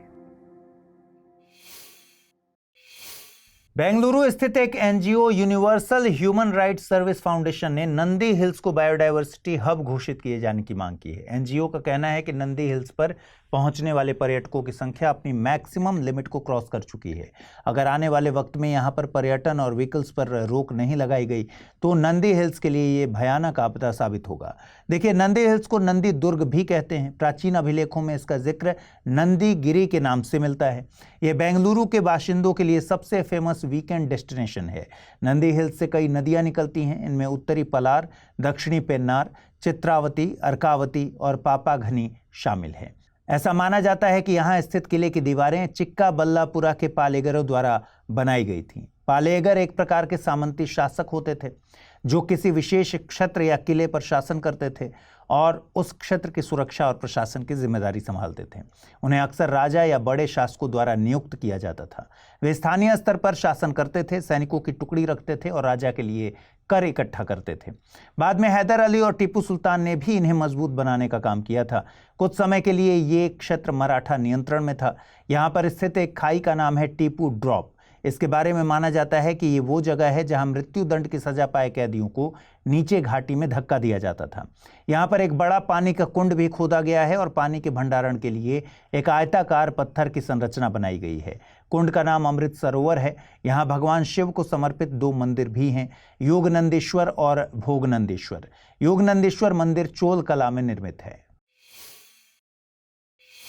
11 अक्टूबर को जयप्रकाश नारायण की जयंती मनाई जाती है। लोकनायक के नाम से मशहूर जयप्रकाश नारायण का जन्म 11 अक्टूबर 1902 को बिहार के सारण जिले में सिताब दियारा गांव में हुआ था। मौलाना अबुल कलाम आज़ाद के भाषण से प्रेरित होकर उन्होंने परीक्षा से ठीक 20 दिन पहले कॉलेज छोड़ दिया था और असहयोग आंदोलन का हिस्सा बन गए। 1922 में वे भारत छोड़कर कैलिफोर्निया यूनिवर्सिटी में पढ़ने गए, जहां कार्ल मार्क्स के विचारों ने उन पर गहरा प्रभाव डाला। 1929 में भारत लौटने पर वे स्वतंत्रता संग्राम और भारतीय राष्ट्रीय कांग्रेस में शामिल हो गए। सविनय अवज्ञा आंदोलन के दौरान जब सभी प्रमुख नेता गिरफ्तार कर लिए गए तो जयप्रकाश नारायण ने कांग्रेस को सक्रिय रखने में महत्वपूर्ण भूमिका निभाई। समाजवादी विचारों से प्रभावित होकर बिहार के युवा कांग्रेसियों ने 1931 में बिहार सोशलिस्ट पार्टी की स्थापना की थी। जेपी इस संगठन के साथ इसकी स्थापना के समय से ही जुड़े रहे। जेपी ने 1934 में अखिल भारतीय कांग्रेस सोशलिस्ट पार्टी के गठन में महत्वपूर्ण भूमिका निभाई। इसके अध्यक्ष नरेंद्र देव और सचिव जयप्रकाश नारायण थे। भारत छोड़ो आंदोलन के दौरान भी वे फ्रंट पर आए। उन्होंने राम मनोहर लोहिया और अरुणा असफ अली के साथ मिलकर सभी वरिष्ठ नेताओं की गिरफ्तारी के बाद आंदोलन की कमान संभाली। जल्द ही उन्हें गिरफ्तार कर लिया गया और हजारीबाग सेंट्रल जेल ले जाया गया। यहां से वे नवंबर 1942 में दिवाली की रात को फरार हो गए। यहां से निकलकर उन्होंने नेपाल में आजाद दस्ते का गठन किया। वे आचार्य विनोबा भावे के भूदान आंदोलन में भी शामिल रहे। उन्होंने संपूर्ण क्रांति का नारा दिया था। आइए देखें आज का टर्म ऑफ द डे। आज का टर्म ऑफ द डे है ऑबिटर डिक्टा। ऑबिटर डिक्टा न्यायिक क्षेत्र में यूज होने वाला एक लैटिन शब्द है। इसका अर्थ होता है अन्य बातें। ये उन टिप्पणियों या विचारों को संदर्भित करता है जो किसी न्यायाधीश द्वारा किसी मामले के निर्णय के दौरान व्यक्त किए जाते हैं, लेकिन वे उस मामले के निर्णय के लिए जरूरी नहीं होते। ऑबिटर डिक्टा में बोली गई बातें फैसले का हिस्सा नहीं होती और इसलिए ये लीगली बाइंडिंग भी नहीं होते। हालांकि भविष्य के मामलों में इन्हें संदर्भ के तौर पर इस्तेमाल किया जा सकता है। इसका मुख्य मकसद भविष्य के न्यायिक मामलों को दिशा प्रदान करना होता है, लेकिन ये फैसला नहीं होता। अगर हम भारतीय न्यायपालिका में ऑबिटर डिक्टा के उदाहरण की बात करें तो केशवानंद भारती मामले में न्यायमूर्ति हेगड़े और मुखर्जी की टिप्पणी को इसमें रखा जाता है। उन्होंने कहा था कि संविधान में मौलिक अधिकारों को संशोधित करने की शक्ति संसद के पास नहीं होनी चाहिए, क्योंकि ये लोगों की स्वतंत्रता और गरिमा को प्रभावित कर सकती है। यह टिप्पणी अंतिम निर्णय के लिए जरूरी नहीं थी, क्योंकि मुख्य निर्णय संविधान की मूल संरचना पर केंद्रित था। पहला सवाल है, 2024 के लिए शांति का नोबेल पुरस्कार किस संस्था को देने की घोषणा की गई है? Nihon Hidankyo, association for aid and relief, Amnesty International या फिर Japan NGO centre for international cooperation. अगला प्रश्न है, वैश्विक भूखमरी सूचकांक 2024 में भारत को किस रैंक पर रखा गया है? 105, 106, 110 या फिर 111? पहला प्रश्न था, विश्व का सबसे बड़ा समुद्री संग्रहालय परिसर कहां विकसित किया जा रहा है? धौलावीरा, लोथल, पणजी या फिर कोच्चि? सही जवाब है विकल्प बी यानी लोथल। अगला प्रश्न था, राष्ट्रीय पिछड़ा वर्ग आयोग के संबंध में निम्नलिखित कथनों पर विचार कीजिए। यह एक संवैधानिक संस्था है। संवैधानिक दर्जा संविधान के 102वें संशोधन अधिनियम 2018 के जरिए दिया गया। उपर्युक्त में से सही कथन या कथनों को चुनना था। केवल एक, केवल दो, एक और दो दोनों, न तो एक नहीं दो। सही जवाब है विकल्प सी यानी दोनों कथन सही हैं। नोबेल पुरस्कारों की कड़ी में इकोनॉमी के नोबेल पुरस्कार की भी घोषणा कर दी गई है। इसे आधिकारिक तौर पर अल्फ्रेड नोबेल की स्मृति में आर्थिक विज्ञान में स्वेरियस रिक्सबैंक पुरस्कार या फिर the Sveriges Riksbank prize in economic sciences in memory of Alfred Nobel कहते हैं। देखिए, अन्य विषयों में नोबेल की शुरुआत अल्फ्रेड नोबेल की वसीयत के मुताबिक 1901 से की गई थी। वहीं अर्थशास्त्र में नोबेल पुरस्कार की शुरुआत हुई थी 1969 से। इसका गठन स्वीडन के केंद्रीय बैंक द्वारा 1968 में किया गया था। इसी के चलते कई बार यह भी कहा जाता है कि टेक्निकली इकोनॉमी के नोबेल प्राइज को नोबेल मानना गलत है, लेकिन इन तर्कों से परे इकोनॉमी का नोबेल प्राइज भी अल्फ्रेड नोबेल की डेथ एनिवर्सरी यानी 10 दिसंबर पर दिया जाता है। 2024 का अर्थशास्त्र का नोबेल पुरस्कार डेरॉन असेमगो, साइमन जॉनसन और जेम्स ए रॉबिन्सन को देने की घोषणा की गई है। इन तीनों ने ही इस विषय पर अध्ययन किया है कि कैसे सामाजिक संस्थाएं किसी देश की समृद्धि को प्रभावित करती हैं। नोबेल कमेटी के मुताबिक ऐसे समाज जहां पर कानून का शासन कमजोर होता है और संस्थाओं की स्थिति भी मजबूत नहीं होती, वहां पर जनता का शोषण होता है और ग्रोथ या बेहतर बदलाव देखने को नहीं मिलते। इन नोबेल पुरस्कार विजेताओं के अध्ययन ने इस गुत्थी को समझाने में मदद की है कि ऐसा होता क्यों है। इनके अध्ययन के मुताबिक लोकतंत्र और समावेशी संस्थाओं को समर्थन प्रदान करने के लिए कार्य करना आर्थिक विकास को बढ़ावा देने का एक महत्वपूर्ण तरीका है। चीन द्वारा सीमाओं पर होने वाली मनमर्जियों के बाद अब व्यापार के तरीके पर भी सवाल उठ रहे हैं। भारत और यूएसए तो लंबे वक्त से चीन द्वारा अपनाई जा रही डंपिंग स्ट्रेटजी को लेकर सवाल उठाते रहे हैं। अब ये सवाल उठाया है इंडोनेशिया ने, और न केवल सवाल उठाया है बल्कि एप्पल और गूगल जैसी दिग्गज कंपनियों से मदद भी मांगी है। देखिए, चीन की एक ई कॉमर्स कंपनी है टेमू। इंडोनेशिया ने गूगल और एप्पल से अपने ऐप स्टोर से इंडोनेशिया में इसके ऐप को ब्लॉक करने की मांग की है। मतलब ये कि जब इंडोनेशिया के लोगों के फ़ोन और टैब में ये ऐप डाउनलोड नहीं होगा तो वे इसे यूज़ भी नहीं कर पाएंगे। अब सवाल है कि इंडोनेशिया को आखिर चीन से समस्या क्या है? समस्या है टेमू द्वारा अपनाई जा रही बिजनेस की स्ट्रेटजी। टेमू के बिजनेस मॉडल में चीन की फैक्ट्रीज द्वारा बड़े स्तर पर माल को कम दामों में सीधे ग्राहकों तक पहुंचाया जाता है। टेमू के ऐसे पार्सल कई देशों के ग्राहकों तक सीधे पहुंचाए जा रहे हैं। इस बिजनेस मॉडल से इंडोनेशिया को अपने यहाँ के छोटे और मध्यम उद्यमों पर खतरा नजर आ रहा है। इसके अलावा इंडोनेशिया टेमू द्वारा स्थानीय ई-कॉमर्स में किए जा रहे निवेश को भी ब्लॉक करने की तैयारी में है। इसके अलावा इंडोनेशिया चीन के शॉपिंग ऐप शीन को भी ब्लॉक करने की तैयारी में है। इससे पहले इंडोनेशिया टिकटॉक को बीते साल ब्लॉक कर चुका है। आपको बता दें, इंडोनेशिया भूमध्य रेखा पर स्थित एक देश है। यह कई हजार द्वीपों से मिलकर बना है। इसे मुख्यतः 4 समूहों में बांटते हैं: ग्रेटर सुंडा द्वीप समूह, लेसर सुंडा द्वीप समूह, मोलुकास द्वीप समूह और न्यू गिनी। इन समूहों में ही इसके कुछ अहम द्वीप शामिल हैं। ग्रेटर सुंडा द्वीप समूह में इंडोनेशिया के सबसे बड़े द्वीप शामिल हैं: सुमात्रा, जावा, बोर्नियो और सुलावेसी। इंडोनेशिया अपनी सीमा पापुआ न्यू गिनी, मलेशिया और तिमोर लेस्ते से साझा करता है। इन दिनों एससीओ यानी शंघाई कोऑपरेशन ऑर्गेनाइजेशन लगातार खबरों में है।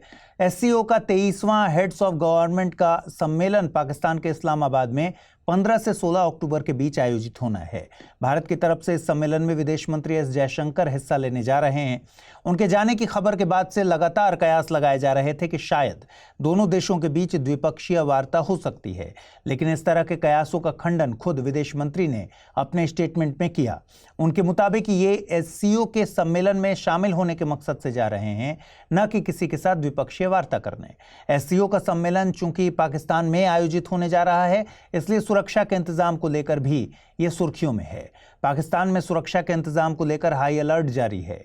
आंतरिक स्तर पर पाकिस्तान के मुद्दे तो सुरक्षा के लिए खतरा हैं ही। दूसरी तरफ पाकिस्तान की राजनीतिक पार्टी तहरीक-ए-इंसाफ ने 15 अक्टूबर को विरोध प्रदर्शन करने का ऐलान किया है। तहरीक-ए-इंसाफ के नेता इमरान खान जेल में बंद हैं और पार्टी का कहना है कि उनको उनके परिवार, वकील और डॉक्टर से मिलने की अनुमति दी जाए। इसी के चलते ये विरोध प्रदर्शन करने की बात कही जा रही है। पाकिस्तान में इसे राजनीतिक आतंकवाद का नाम दिया जा रहा है। अब एक बार एससीओ से जुड़ी कुछ बेसिक बातों को समझ लीजिए। एससीओ यानी शंघाई कोऑपरेशन ऑर्गेनाइजेशन एक स्थायी अंतरराष्ट्रीय अंतर सरकारी संस्था है। इसकी स्थापना 15 जून 2001 को कजाकिस्तान, चीन, किर्गिस्तान, रूस, ताजिकिस्तान, उज्बेकिस्तान के द्वारा की गई थी। उज्बेकिस्तान के अलावा बाकी के देश इससे पहले शंघाई 5 के सदस्य थे। इसका सचिवालय बीजिंग में स्थित है। एससीओ में हेड्स ऑफ स्टेट काउंसिल सबसे शीर्ष निर्णय के स्तर की संस्था है। इसी का सम्मेलन पाकिस्तान में आयोजित होने जा रहा है। एक अन्य महत्वपूर्ण निकाय है committee of the regional anti terrorist structure rats. Tashkent, Uzbekistan में ये स्थित है। एससीओ का मकसद सदस्यों के मध्य आपसी भरोसे को मजबूत करना है, साथ ही ऊर्जा, परिवहन, पर्यटन, पर्यावरण संरक्षण इत्यादि विषयों पर सहयोग विकसित करना है। वर्तमान में इसमें कुल 10 सदस्य देश हैं जिन्हें पूर्ण सदस्य का दर्जा हासिल है। इनमें कजाकिस्तान, चीन, किर्गिस्तान, रूस, Tajikistan, Uzbekistan, Bharat, Pakistan, Iran और बेलारूस शामिल हैं। भारत और पाकिस्तान दोनों को इसकी सदस्यता जून 2017 में हासिल हुई है। ईरान को पहले ऑब्जर्वर स्टेट का दर्जा हासिल था, लेकिन 2023 में भारत में हुए सम्मेलन में ईरान ने पूर्ण सदस्य के तौर पर हिस्सा लिया। वहीं बेलारूस को कजाकिस्तान में आयोजित हुए सम्मेलन में पूर्ण सदस्य का दर्जा दिया गया है। पीएम गति शक्ति नेशनल मास्टर प्लान को 3 साल पूरे हो गए हैं। इस प्लान को सरकार ने 13 अक्टूबर 2021 को विभिन्न आर्थिक क्षेत्रों को मल्टी मॉडल कनेक्टिविटी प्रदान करने के मकसद से लॉन्च किया था। 3 साल पूरे होने के मौके पर प्रधानमंत्री नरेंद्र मोदी ने नई दिल्ली स्थित भारत मंडपम में सरप्राइज विजिट किया, जहां उन्होंने गति शक्ति अनुभूति केंद्र में गति शक्ति प्लान की उपलब्धियां भी देखी। पीएम गति शक्ति प्लान सतत विकास और आर्थिक समृद्धि को लेकर एक अप्रोच है। इसमें 7 इंजन्स को आधार बनाया गया है। इन 7 इंजन्स में रेलवे, सड़कें, ports, waterways, airports, mass transport और लॉजिस्टिक्स इंफ्रा शामिल हैं। इस योजना के तहत सरकार की इन सभी क्षेत्रों में चल रही अलग अलग योजनाओं को एक कॉमन विजन और प्लेटफॉर्म पर लाने का प्रयास किया गया है। अभी सड़क क्षेत्र में भारतमाला प्रोजेक्ट है, वाटरवेज में सागरमाला प्रोजेक्ट है, ऐसे ही वायु परिवहन में उड़ान योजना चलाई जा रही है। इन सभी अवसंरचनात्मक योजनाओं को एक विजन और एक व्यापक अप्रोच के साथ एक पेज पर लाया गया है। एक डिजिटल प्लेटफॉर्म के जरिए सरकार के हर विभाग के पास रियल टाइम मॉनिटरिंग की सुविधा है। गति शक्ति ऑनलाइन पोर्टल पर जियो स्पाशियल डेटा उपलब्ध है, जिसके जरिए हर क्षेत्र की प्लानिंग, चाहे सड़क हो या वाटरवेज हो, इसमें आसानी हुई है। इसमें क्लियरेंस को भी सीमलेस बनाने की कोशिश की गई है। पीएम गति शक्ति मास्टर प्लान के केंद्र में तकनीक है। इसमें GIS यानी जियोग्राफिक इंफॉर्मेशन सिस्टम्स और रियल टाइम डेटा ने बड़े अवसंरचनात्मक प्रोजेक्ट्स को लेकर भारत की अप्रोच को बदल दिया है। पहले किसी बड़े प्रोजेक्ट को लेकर यह माना जाता था कि आज नींव रखी गई तो कई सालों के बाद अब ये प्रोजेक्ट पूरा हो पाएगा, लेकिन रियल टाइम डेटा ने चीजें बदल दी। अब प्रोजेक्ट्स में किस डिपार्टमेंट में कहां तक प्रोग्रेस हुई है या किस विभाग में किस वजह से चीजें रुक रही हैं, सबकी रियल टाइम जानकारी पोर्टल पर उपलब्ध है। ऐसे ही हर मंत्रालय को यह मालूम चल जाता है कि उनका प्रोजेक्ट किस डिपार्टमेंट या मिनिस्ट्री के साथ इंटरसेक्ट कर रहा है, तो वो वहां कोऑर्डिनेशन कर पाते हैं। आइए देखें आज का टर्म ऑफ द डे। आज का टर्म ऑफ द डे है हीट डोम। हीट डोम एक ऐसी स्थिति है जिसमें गर्म हवा एक क्षेत्र में फंस जाती है और वातावरण में लंबे समय तक बनी रहती है, जिससे तापमान सामान्य से काफी अधिक हो जाता है। इसे इस तरह समझ सकते हैं कि जैसे एक विशाल गर्म कंबल आसमान में फैल जाता है और उस क्षेत्र को ढक लेता है। इस प्रक्रिया में उच्च दबाव वाला क्षेत्र गर्म हवा को नीचे की ओर धकेलता है, जिससे वो वातावरण में फंस जाती है और आसपास के क्षेत्र का तापमान लगातार बढ़ता रहता है। इसे एक उदाहरण से समझिए। मान लीजिए कि आप एक कार को धूप में खड़ा कर देते हैं। थोड़ी देर बाद जब आप कार के अंदर जाएंगे तो आपको बहुत ज्यादा गर्मी महसूस होती है। ऐसा इसलिए होता है क्योंकि कार की खिड़कियां गर्मी को बाहर निकलने नहीं देती और कार के अंदर का तापमान तेजी से बढ़ता जाता है। इसी तरह हीट डोम में गर्मी वातावरण में फंस जाती है और बाहर निकल नहीं पाती, जिससे क्षेत्र में अत्यधिक गर्मी महसूस होती है। हाल ही में भारत किस वैश्विक संस्था को सहायता प्रदान करने वाला तीसरा सबसे बड़ा देश बना? यूनिसेफ, यूनेस्को, एमनेस्टी इंटरनेशनल या फिर डॉक्टर्स विदाउट बॉर्डर्स?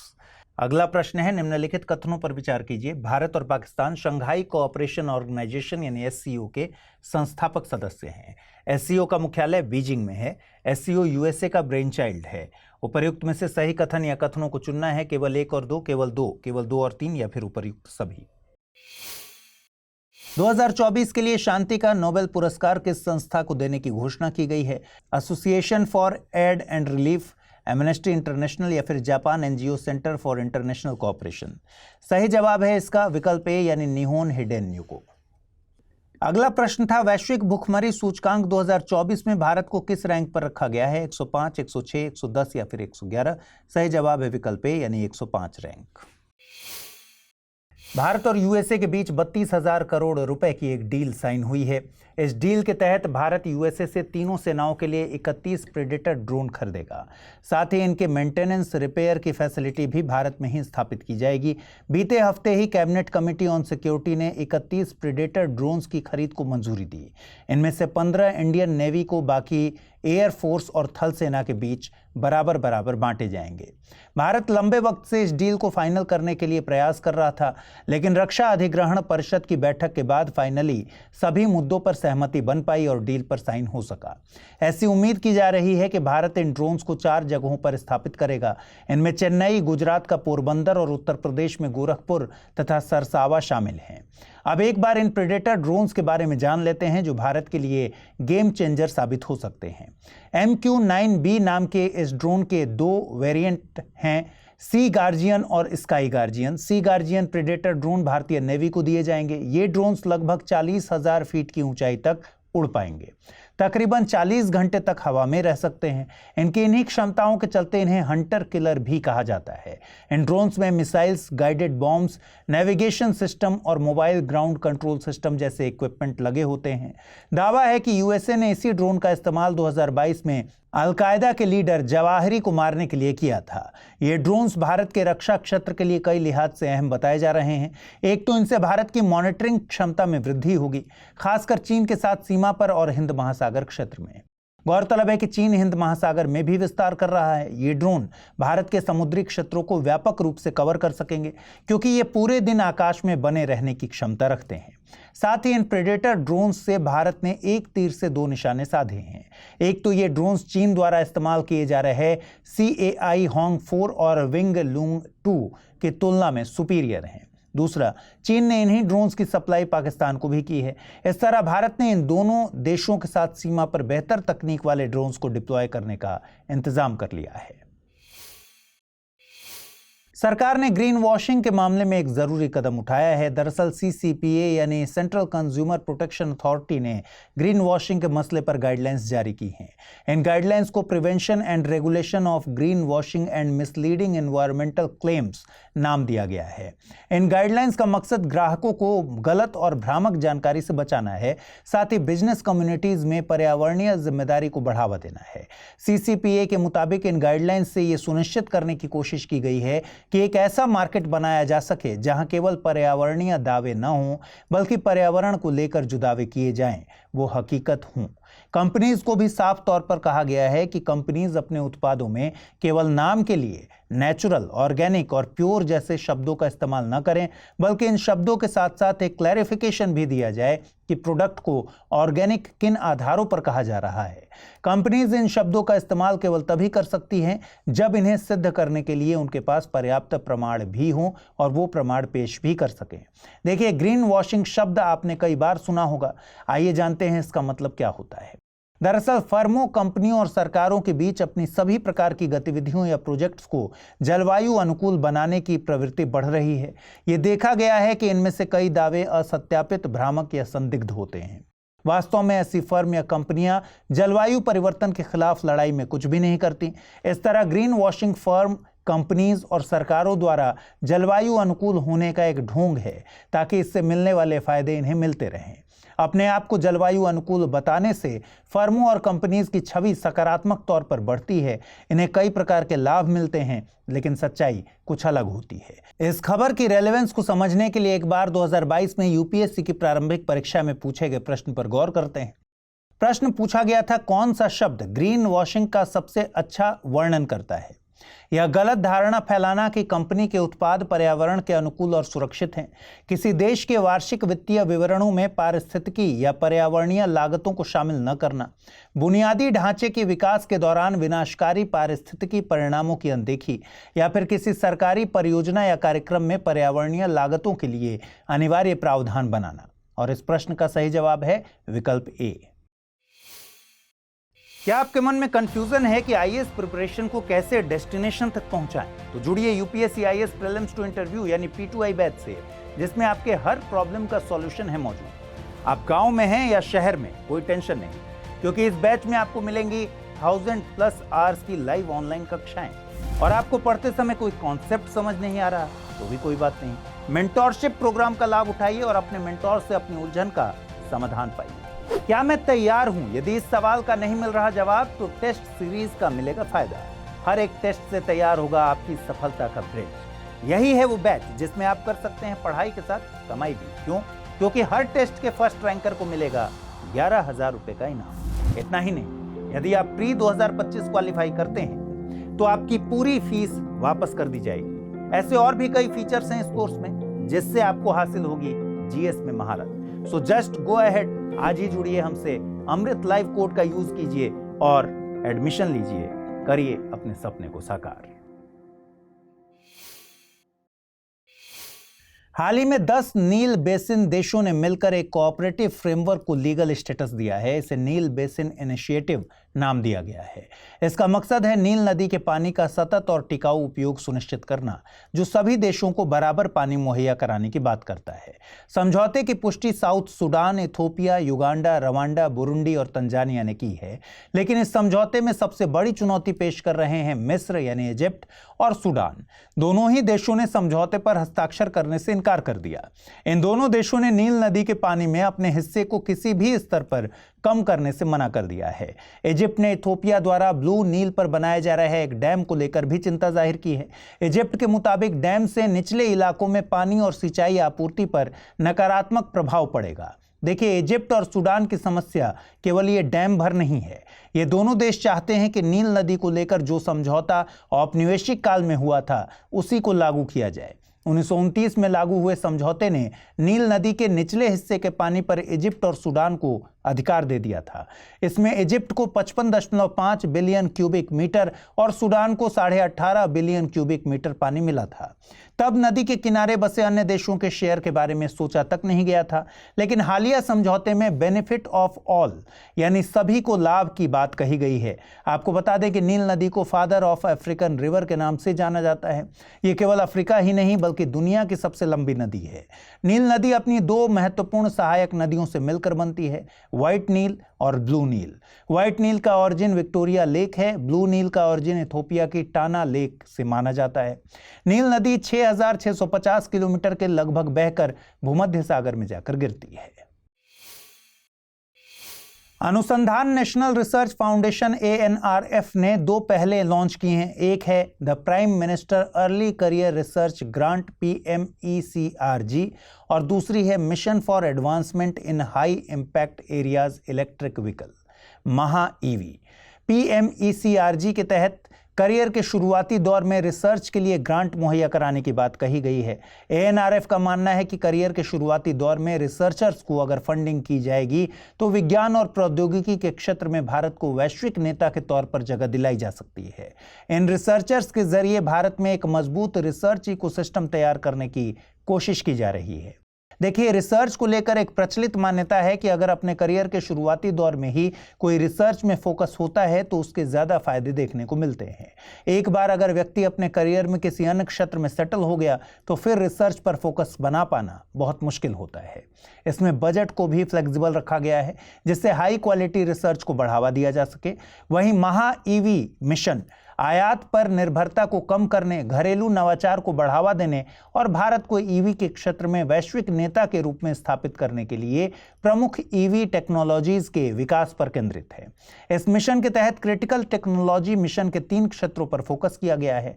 इसमें ट्रॉपिकल ईवी बैटरी और battery cell, power electronics, machines और ड्राइव और इलेक्ट्रिक वाहन चार्जिंग अवसंरचना को टारगेट किया गया है। इससे भारत इलेक्ट्रिक व्हीकल के लिए जरूरी कंपोनेंट्स को घरेलू स्तर पर विकसित किया जा सकेगा। इन दोनों ही पहलों के जरिए भारत के रिसर्च एंड डेवलपमेंट के क्षेत्र में आमूलचूल परिवर्तन की कोशिश की गई है।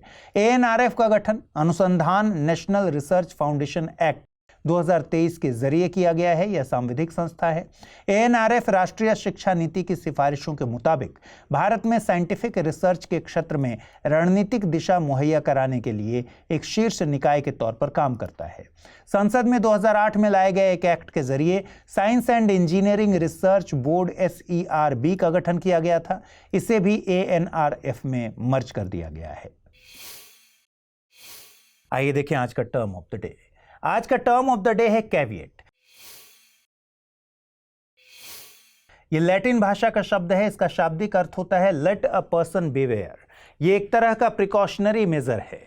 ये कोर्ट को व्यक्ति द्वारा दी गई एक तरह की वार्निंग होती है कि बिना उसे सुने कोई फैसला न सुनाया जाए। कोई भी पक्षकार किसी मामले में अंदेशे के आधार पर न्यायालय में एक कैविएट दाखिल करके ये कह सकता है कि अगर उससे संबंधित मामला कोर्ट में लाया जाए तब उसे सुने बगैर मामले में किसी प्रकार का कोई भी निर्णय न दिया जाए। न्यायालय में किसी प्रकार का कोई मुकदमा होता नहीं है, लेकिन मुकदमा होने की संभावना होती है। सरल शब्दों में कहें तो किसी व्यक्ति को अगर ये पॉसिबिलिटी दिखती है कि कोई व्यक्ति या संस्था उसके खिलाफ किसी तरह का सिविल मामला लेकर न्यायालय में ला सकता है तो ऐसा व्यक्ति उस व्यक्ति या संस्था के विरुद्ध कोर्ट में कैविएट दाखिल कर सकता है। जैसे आपने सुना होगा कि राज्यों के लोक सेवा आयोग कई बार कोर्ट में कैविएट दायर करते हैं क्योंकि उन्हें मालूम होता है कि उनके एक्ट के बाद विद्यार्थी कोर्ट में केस कर देंगे। पहला सवाल है, हाल ही में भारत ने किस देश के साथ प्रेडेटर ड्रोन के लिए समझौता किया है? फ्रांस, इजराइल, USA या फिर रूस? अगला सवाल है, अंतर्राष्ट्रीय ग्रामीण महिला दिवस का आयोजन किस दिन होता है? 15 अक्टूबर, 16 अक्टूबर, 17 अक्टूबर या फिर 18 अक्टूबर? हाल ही में भारत किस वैश्विक संस्था को सहायता प्रदान करने वाला तीसरा सबसे बड़ा देश बना है? UNICEF, UNESCO, amnesty international, doctors without borders? सही जवाब है यूनिसेफ यानी विकल्प ए। अगला प्रश्न था, निम्नलिखित कथनों पर विचार कीजिए। भारत और पाकिस्तान शंघाई कोऑपरेशन ऑर्गेनाइजेशन यानी SCO के संस्थापक सदस्य हैं। SCO का मुख्यालय बीजिंग में है। SCO USA का ब्रेन चाइल्ड है। उपर्युक्त में से सही कथन या कथनों को चुनना था, केवल 1 और 2, केवल 2, केवल 2 और 3 या फिर उपर्युक्त सभी। सही जवाब है विकल्प बी यानी केवल दूसरा कथन सही है। भारत की उपलब्धियों में एक नाम जुड़ गया है। दरअसल भारत की वैज्ञानिक शुभा तोले को इंटरनेशनल ब्रेन रिसर्च ऑर्गेनाइजेशन यानी IBRO का अध्यक्ष नियुक्त किया गया है। वे किसी भी विकासशील देश से संबंध रखने वाली पहली वैज्ञानिक हैं जो इस पद पर पहुंची हुई हैं। शुभा तोले वर्तमान में मुंबई स्थित Tata institute of fundamental research में ग्रेजुएट स्टडीज में डीन के तौर पर कार्यरत हैं। IBRO न्यूरोसाइंस ऑर्गेनाइजेशंस का एक ग्लोबल फेडरेशन है। ये संस्था दुनिया भर में न्यूरोसाइंस को बढ़ावा देने के लिए काम करती है। इसके लिए ट्रेनिंग, टीचिंग, रिसर्च और आउटरीच जैसी गतिविधियों का इस्तेमाल किया जाता है। इसके मिशन में कुछ महत्वपूर्ण पॉइंट्स शामिल हैं, जैसे ब्रेन और नर्वस सिस्टम से जुड़े सभी क्षेत्रों में रिसर्च को बढ़ावा देना, दुनिया भर में वैज्ञानिक ज्ञान के आदान प्रदान और अंतर्राष्ट्रीय सहयोग को बढ़ावा देना, वैज्ञानिकों को उनके पेशेवर करियर के विकास में सहायता प्रदान करना, ब्रेन रिसर्च से संबंधित जानकारी के प्रसार में सहयोग करना। 1961 में स्थापित यह संस्था 2 जर्नल भी निकालती है, एक न्यूरोसाइंस और दूसरा IBRO न्यूरोसाइंस रिपोर्ट्स। बता दें कि न्यूरोसाइंस नर्वस सिस्टम का अध्ययन है। नर्वस सिस्टम नर्व सेल्स यानी तंत्रिका कोशिकाओं का कनेक्शन है जो हर तरह की सूचनाओं की व्याख्या करता है, जिससे बॉडी को कोऑर्डिनेट करने में मदद मिलती है। उमर अब्दुल्ला ने जम्मू कश्मीर के मुख्यमंत्री के तौर पर शपथ ली है। उमर अब्दुल्ला वैसे जम्मू कश्मीर के मुख्यमंत्री पहले भी रह चुके हैं, लेकिन इस बार उनका मुख्यमंत्री बनना खास है क्योंकि जम्मू कश्मीर के संघ शासित प्रदेश बनने के बाद वे पहली बार मुख्यमंत्री बने हैं। उनके साथ जम्मू कश्मीर के उप मुख्यमंत्री के तौर पर सुविंदर चौधरी ने शपथ ली। शपथ समारोह का आयोजन शेर कश्मीर इंटरनेशनल कन्वेंशन सेंटर में किया गया था। उन्हें शपथ जम्मू कश्मीर के लेफ्टिनेंट गवर्नर मनोज सिन्हा ने दिलाई थी। उमर अब्दुल्ला 2009 से 2015 के दौरान जम्मू कश्मीर के मुख्यमंत्री रहे हैं। उनके दादाजी शेख मोहम्मद अब्दुल्ला जम्मू कश्मीर रियासत के पहले प्रधानमंत्री रहे थे। जम्मू कश्मीर रियासत के भारत में शामिल होने के बाद वे मुख्यमंत्री भी रहे। उमर अब्दुल्ला के पिता जम्मू कश्मीर के 3 बार मुख्यमंत्री रहे हैं। उनकी पार्टी नेशनल कॉन्फ्रेंस ने जम्मू कश्मीर के राज्य के दर्जे को वापस से रिस्टोर होने की उम्मीद जताई है। आपको बता दें कि जम्मू कश्मीर पहले एक राज्य ही था, लेकिन 2019 में कुछ घटनाओं ने इसकी स्थिति बदल दी। 14 फरवरी 2019 को कश्मीर के पुलवामा में जैश के आतंकियों ने हमला किया और 40 भारतीय जवान शहीद हुए। फरवरी 2019 में भारतीय वायुसेना ने बालाकोट में जैश के ठिकानों पर एयर स्ट्राइक की और मई 2019 में नरेंद्र मोदी दोबारा देश के प्रधानमंत्री बनते हैं। जुलाई 2019 में गृह मंत्रालय 10,000 के करीब अतिरिक्त CRPF के जवानों को जम्मू कश्मीर में तैनात करता है। फिर आता है 5 अगस्त 2019 का दिन और इस दिन गृह मंत्री अमित शाह जम्मू कश्मीर से अनुच्छेद 370 को खत्म करने का ऐलान करते हैं। फिर लागू होता है जम्मू कश्मीर पुनर्गठन अधिनियम 2019। इसके जरिए जम्मू कश्मीर को 2 भागों में जम्मू कश्मीर और लद्दाख में विभाजित कर दिया गया और दोनों को संघ शासित प्रदेश का दर्जा दिया गया। जम्मू कश्मीर को विधानसभा वाला संघ शासित प्रदेश बनाया गया है। हाल ही में जम्मू कश्मीर विधानसभा के चुनाव आयोजित हुए, जिसके बाद उमर अब्दुल्ला संघ शासित जम्मू कश्मीर के पहले मुख्यमंत्री के पद पर काबिज हुए हैं। UN वीमेन ने world survey on the role of women in development नाम से एक रिपोर्ट जारी की है। इसकी theme harnessing social protection for gender equality, resilience and transformation रखी गई है। ये रिपोर्ट हर 5 साल पर UN जनरल असेंबली की इकोनॉमिक एंड फाइनेंशियल कमेटी को सौंपी जाती है। रिपोर्ट के मुताबिक दुनिया भर में सामाजिक सुरक्षा में एक बड़ा जेंडर गैप है। रिपोर्ट के आंकड़े दावा करते हैं कि लगभग 2 बिलियन के करीब लड़कियों और महिलाओं को किसी भी तरह की सामाजिक सुरक्षा हासिल नहीं है। सामाजिक सुरक्षा में कैश बेनिफिट, अनएम्प्लॉयमेंट इंश्योरेंस और पेंशन जैसी सहूलियतें शामिल हैं। रिपोर्ट ये भी दावा करती है कि 2015 से सामाजिक सुरक्षा के स्तर पर वृद्धि हुई है, लेकिन कई विकासशील देशों में इस क्षेत्र में जेंडर गैप लगातार बढ़ रहा है। वैश्विक स्तर पर आज भी 63% महिलाएं बिना किसी मातृत्व लाभ के बच्चों को जन्म देती हैं। बिना किसी वित्तीय सहायता के बच्चों को जन्म देना महिलाओं की आर्थिक स्टेबिलिटी और बच्चों के वेल-बीइंग को नकारात्मक ढंग से प्रभावित करती है। रिपोर्ट ये भी बताती है कि बढ़ती महंगाई से खाने पीने की वस्तुओं और ऊर्जा के दामों में भी वृद्धि हुई है, जिसने महिलाओं को नकारात्मक तौर पर ही प्रभावित किया है। आज भी दुनिया के अधिकांश क्षेत्र हाउस होल्ड जिम्मेदारियां महिलाएं ही संभालती हैं। साथ ही वैश्विक स्तर पर 25 से 34 आयु वर्ग की महिलाएं इसी आयु वर्ग के पुरुषों की तुलना में 25% ज्यादा गरीबी का सामना करती हैं। रिपोर्ट में कई वैश्विक संस्थाओं द्वारा इस जेंडर गैप को कम करने में निभाई गई भूमिका को भी सराहा है। विशेष रूप से ILO यानी इंटरनेशनल लेबर ऑर्गेनाइजेशन द्वारा किए गए कामों को हाईलाइट किया गया है। मंगोलिया, सेनेगल, मैक्सिको और ट्यूनीशिया जैसे देशों द्वारा सामाजिक सुरक्षा को लेकर किए गए प्रयासों को भी रिपोर्ट में जगह दी गई है। आपको बता दें कि आईएलओ की स्थापना 1919 में वर्साय की संधि के द्वारा हुई थी। इसकी स्थापना यह मानकर की गई है कि सार्वभौमिक शांति के लिए सामाजिक न्याय जरूरी है। आईएलओ दुनिया में सामाजिक न्याय को बढ़ावा देने और मानव और मजदूर अधिकारों को वैश्विक स्तर पर वकालत करने के लिए गठित किया गया था। 187 राष्ट्र सदस्यों के साथ आईएलओ संयुक्त राष्ट्र की विशेषीकृत एजेंसी है। इसका मुख्यालय स्विट्जरलैंड के जिनेवा में स्थित है। केंद्र सरकार ने आर्टिफिशियल इंटेलिजेंस के 3 सेंटर ऑफ एक्सीलेंस सीओई के गठन की घोषणा की है। ये सीओईज स्वास्थ्य, कृषि और सतत शहरों के लिए गठित किए जाएंगे। स्वास्थ्य के क्षेत्र में सीओई को एम्स और आईआईटी दिल्ली द्वारा, कृषि के क्षेत्र में आईआईटी रोपड़ और सतत शहरों के सीओई को आईआईटी कानपुर के द्वारा लीड किया जाएगा। ये तीनों ही सीओईज उद्योग और स्टार्टअप्स के साथ मिलकर काम करेंगे। देखिए, यूनियन बजट 2023-24 में 990 करोड़ रुपए के बजट के साथ 2023-24 और 2027-28 के दौरान AICOEs के गठन का प्रस्ताव किया गया था। इन्हें make AI in India and make AI work for India की अवधारणा के तहत स्थापित करने की बात कही जा रही है। सरकार के मुताबिक COEs के कई लाभ देखने को मिलेंगे। मसलन ये कंपनीज स्थापित करेंगे, टैलेंट को सपोर्ट करेंगे और रोजगार के अवसर सृजित करने की भी उम्मीद की जा रही है। COEs के गठन को सही ढंग से लागू करने के लिए श्रीधर वेम्बू की अध्यक्षता में एक समिति भी गठित की गई है। श्रीधर वेम्बू जोहो के संस्थापक और CEO हैं। उन्हें सरकार ने UGC का सदस्य भी नियुक्त किया है। अब आइए एक नजर डालते हैं आज के टर्म ऑफ द डे पर। आज का टर्म ऑफ द डे है सिलिकॉन वैली। देखिए, ये तो आपको मालूम ही होगा कि भारत के बेंगलुरु और यूएसए में कैलिफोर्निया को सिलिकॉन वैली कहा जाता है। लेकिन कभी आपके मन में यह सवाल आता है कि इन शहरों को सिलिकॉन वैली ही क्यों कहा जाता है? एल्युमिनियम वैली, गोल्ड वैली या फिर आयरन वैली क्यों नहीं कहा जाता? सिलिकॉन वैली शब्द का पहली बार इस्तेमाल इलेक्ट्रॉनिक न्यूज ने अपने कवर पेज पे किया था। इसका इस्तेमाल डॉन फ्लेपर द्वारा किया गया था। ये सेमीकंडक्टर के इतिहास को कवर कर रहे थे। धीरे धीरे ये शब्द तकनीक और बाद में बड़ी तकनीक वाली कंपनीज से जोड़कर देखा जाने लगा। अब जहां भी बड़ी आईटी कंपनीज के ज्यादातर हेडक्वार्टर्स स्थित होते हैं, उस क्षेत्र को सिलिकॉन वैली कहा जाता है। ये क्षेत्र आईटी कंपनीज के हब के तौर पर विकसित होते हैं। जैसे भारत में बेंगलुरु में लगभग हर बड़ी टेक कंपनीज के हेडक्वार्टर्स स्थित हैं। लेकिन सवाल अभी भी वही है कि डॉन होपलर ने इस क्षेत्र को सिलिकॉन वैली क्यों कहा? आईटी इंडस्ट्रीज के लिए मशहूर इन शहरों को सिलिकॉन सिटी या सिलिकॉन वैली कहे जाने के पीछे कारण छिपा है कंप्यूटर के चिप में।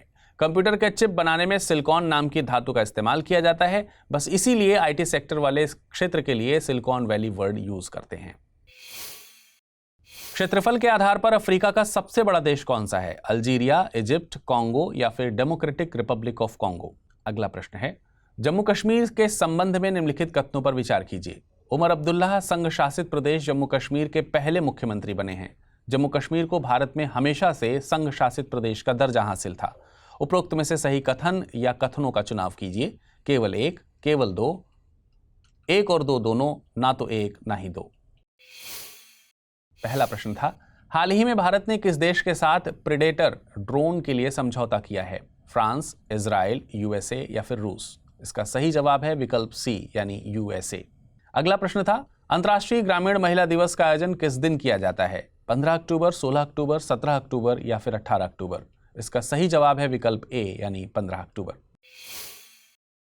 केंद्र सरकार द्वारा कृषि क्षेत्र और किसानों के लिए एक अहम फैसला लिया गया है। दरअसल प्रधानमंत्री नरेंद्र मोदी की अध्यक्षता में आर्थिक मामलों की मंत्रिमंडलीय समिति CCEA की बैठक हुई है। इस बैठक में अप्रैल 2025 से शुरू होने वाले विपणन सत्र 2025-26 के लिए 6 रबी फसलों के लिए MSP यानी न्यूनतम समर्थन मूल्य में वृद्धि करने की मंजूरी दी गई है। फैसले के बाद MSP में 130 रुपये से लेकर 300 रुपये प्रति क्विंटल तक की वृद्धि देखी जाएगी। यानी इस फैसले के अनुसार अब गेहूं के MSP को 150 रुपये बढ़ाकर 2425 रुपये प्रति क्विंटल कर दिया गया है। अब गेहूं का नया MSP उत्पादन लागत से 105% अधिक है। इसके अलावा सरकार ने रैपसीड और सरसों बीज के लिए भी MSP 300 रुपये बढ़ाकर 5,950 रुपये प्रति क्विंटल कर दिया। देखिए, इस फैसले का मकसद घरेलू तिलहन उत्पादन को बढ़ावा देना है और खाद्य तेल आयात को कम करना है। दलहन के मामले में मसूर का MSP 275 रुपये बढ़ाकर 6700 रुपये प्रति क्विंटल कर दिया गया है, जबकि चने का MSP 210 रुपये बढ़ाया गया है। हालांकि आलोचकों का कहना है कि सरकार ने यह घोषणा आगामी विधानसभा चुनावों में वोटर्स को रिझाने के लिए किया है। गौरतलब है कि महाराष्ट्र, झारखंड और दिल्ली जैसे राज्य चुनाव की तैयारी कर रहे हैं। आपको बता दें, एमएसपी का मकसद है कि किसानों को उनकी फसल की एक न्यूनतम रकम मिल जाए। बाजार में कीमतों के उतार चढ़ाव के समय ये एक तरह का सिक्योरिटी कवर होता है। यह भी जान लीजिए कि न्यूनतम समर्थन मूल्य एमएसपी की गणना कृषि लागत और मूल्य आयोग CACP की सिफारिशों के आधार पर की जाती है। CACP एमएसपी की गणना के लिए कई फैक्टर्स को ध्यान में रखता है, जैसे उत्पादन की लागत, इनपुट कीमतों में बदलाव, बाजार की कीमतें, मांग और आपूर्ति तथा औद्योगिक लागत।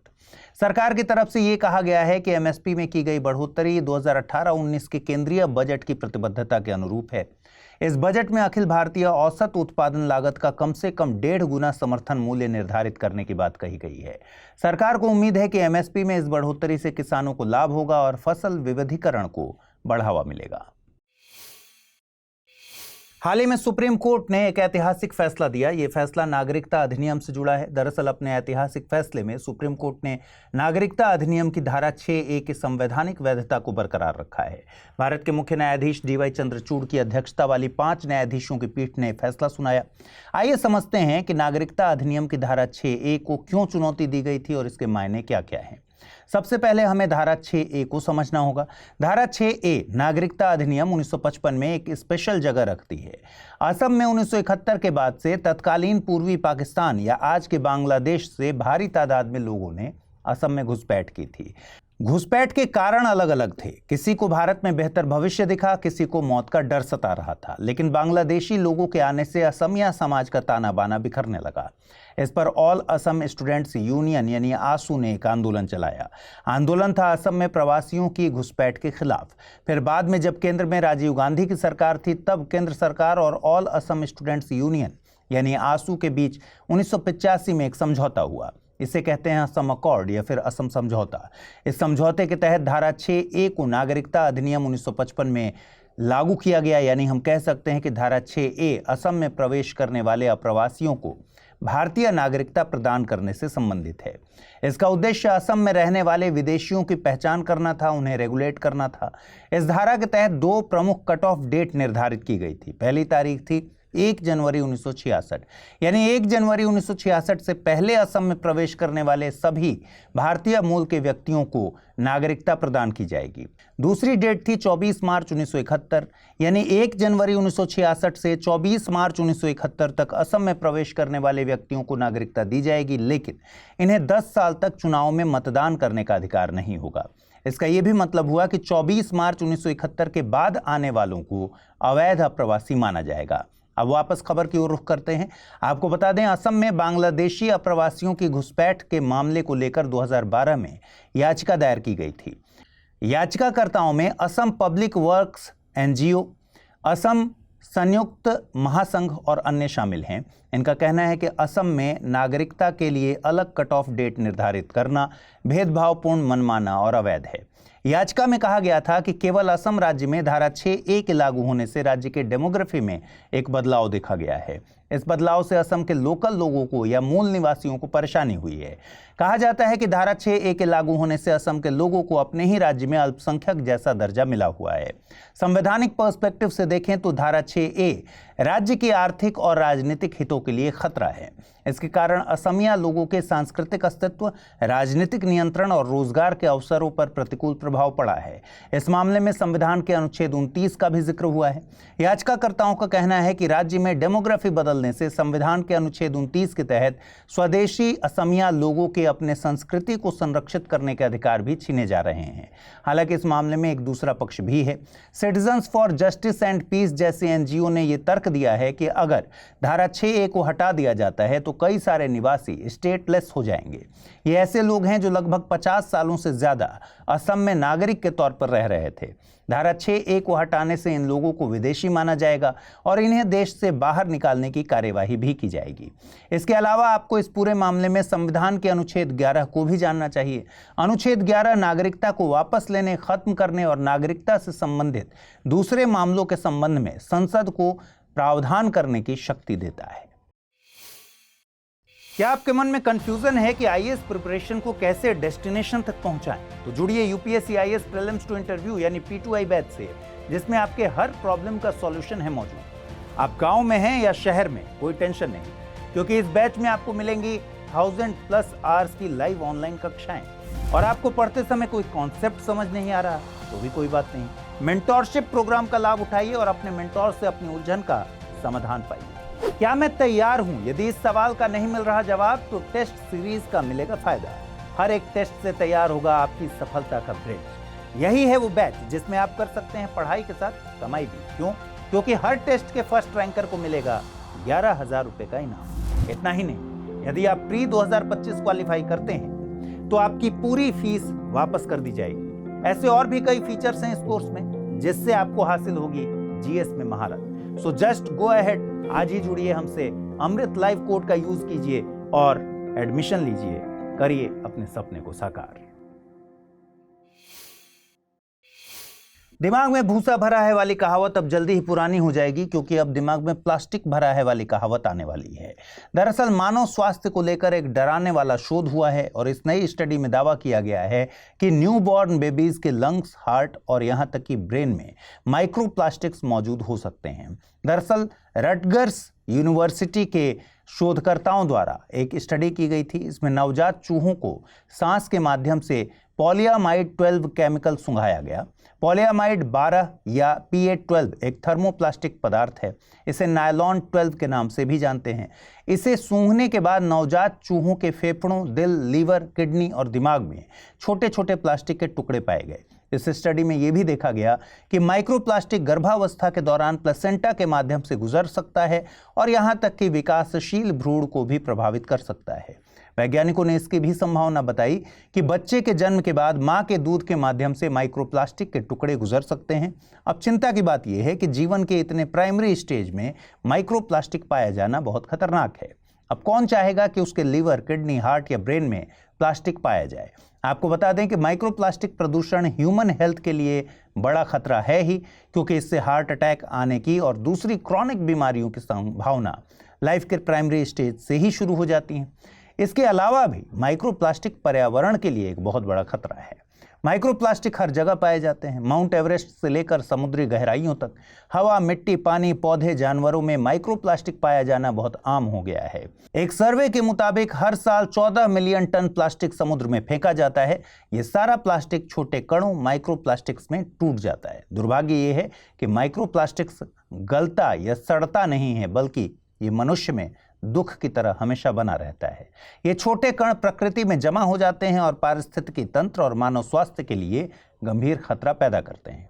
माइक्रोप्लास्टिक प्लास्टिक के छोटे छोटे कण होते हैं जिनकी लंबाई 5 मिलीमीटर से कम होती है। ये कण कई तरह के प्रोडक्ट में मौजूद होते हैं, जैसे ब्यूटी प्रोडक्ट, सिंथेटिक कपड़े, प्लास्टिक की थैलियां, डिस्पोजेबल आइटम्स या बोटल्स वगैरह। हम कह सकते हैं कि माइक्रोप्लास्टिक हमारी नसों में बहता है और हमारे दिलों पर राज करता है। और डराने वाली बात यह है कि 2050 तक प्लास्टिक उत्पादन में 300% की वृद्धि की उम्मीद की जा रही है। माइक्रोप्लास्टिक प्रदूषण को रोकने का एकमात्र तरीका है कि प्लास्टिक को जैव आधारित और बायोडिग्रेडेबल प्रोडक्ट से रिप्लेस करना होगा। आज अंतर्राष्ट्रीय अभिधम्म दिवस मनाया जाता है। भारत में भी दिल्ली के विज्ञान भवन में अंतर्राष्ट्रीय अभिधम्म दिवस को मनाने के लिए एक समारोह का आयोजन हुआ। इसमें प्रधानमंत्री नरेंद्र मोदी शामिल हुए। सबसे पहले आपको ये बताते हैं कि अंतर्राष्ट्रीय अभिधम्म दिवस क्यों मनाया जाता है। बौद्ध ग्रंथों के अनुसार जब गौतम बुद्ध को ज्ञान की प्राप्ति हुई, उसके बाद बुद्ध 3 महीने के लिए स्वर्ग में चले गए थे। मान्यता है कि बुद्ध ने स्वर्ग में भी देवताओं को और उनकी माता को अभिधम्म की शिक्षा दी। शिक्षा देने के बाद भगवान बुद्ध संकसिया नाम की जगह पर अवतरित हुए। संकसिया नाम की जगह प्रेजेंटली उत्तर प्रदेश के संकिसा बसंतपुर को माना जाता है। इतना ही नहीं, इस घटना का जिक्र सम्राट अशोक के हाथी स्तंभ में भी किया गया है। इसी घटना को अभिधम्म दिवस के रूप में मनाया जाता है। इन 3 महीनों में भगवान बुद्ध के अनुयायी एक स्थान पर रहकर प्रार्थना करते हैं। आपने जब भी गौतम बुद्ध के बारे में पढ़ा होगा या सुना होगा तो आपने त्रिपिटक का जिक्र जरूर सुना होगा। त्रिपिटक एक पाली भाषा का शब्द है जिसका मतलब होता है 3 पिटारे। ये बौद्ध धर्म का प्राचीनतम ग्रंथ है जिसमें भगवान बुद्ध के उपदेश संग्रहित हैं। यह ग्रंथ पाली भाषा में लिखा गया है। इस ग्रंथ में भगवान बुद्ध द्वारा बुद्धत्व प्राप्त करने के समय से महापरिनिर्वाण तक दिए गए प्रवचनों को संग्रहित किया गया है। इसके अलावा त्रिपिटक में भिक्षुओं और भिक्षुणियों के लिए नियम और टिप्पणियां भी शामिल हैं। त्रिपिटक को 3 भागों में विभाजित किया गया है: विनय पिटक, सुत्त पिटक और अभिधम्म पिटक। बौद्ध धर्म के इतिहास की दृष्टि से सबसे महत्वपूर्ण अभिधम्म पिटक को मानते हैं। इसकी रचना सम्राट अशोक के समय तिस्स मोगली पुत्र ने की थी। आइए देखते हैं आज का टर्म ऑफ द डे। आज का टर्म ऑफ द डे है ऑस्टियोपोरोसिस। ऑस्टियोपोरोसिस को सीधा सा अगर समझें तो हड्डियों का खोखला होना इसका मतलब होता है।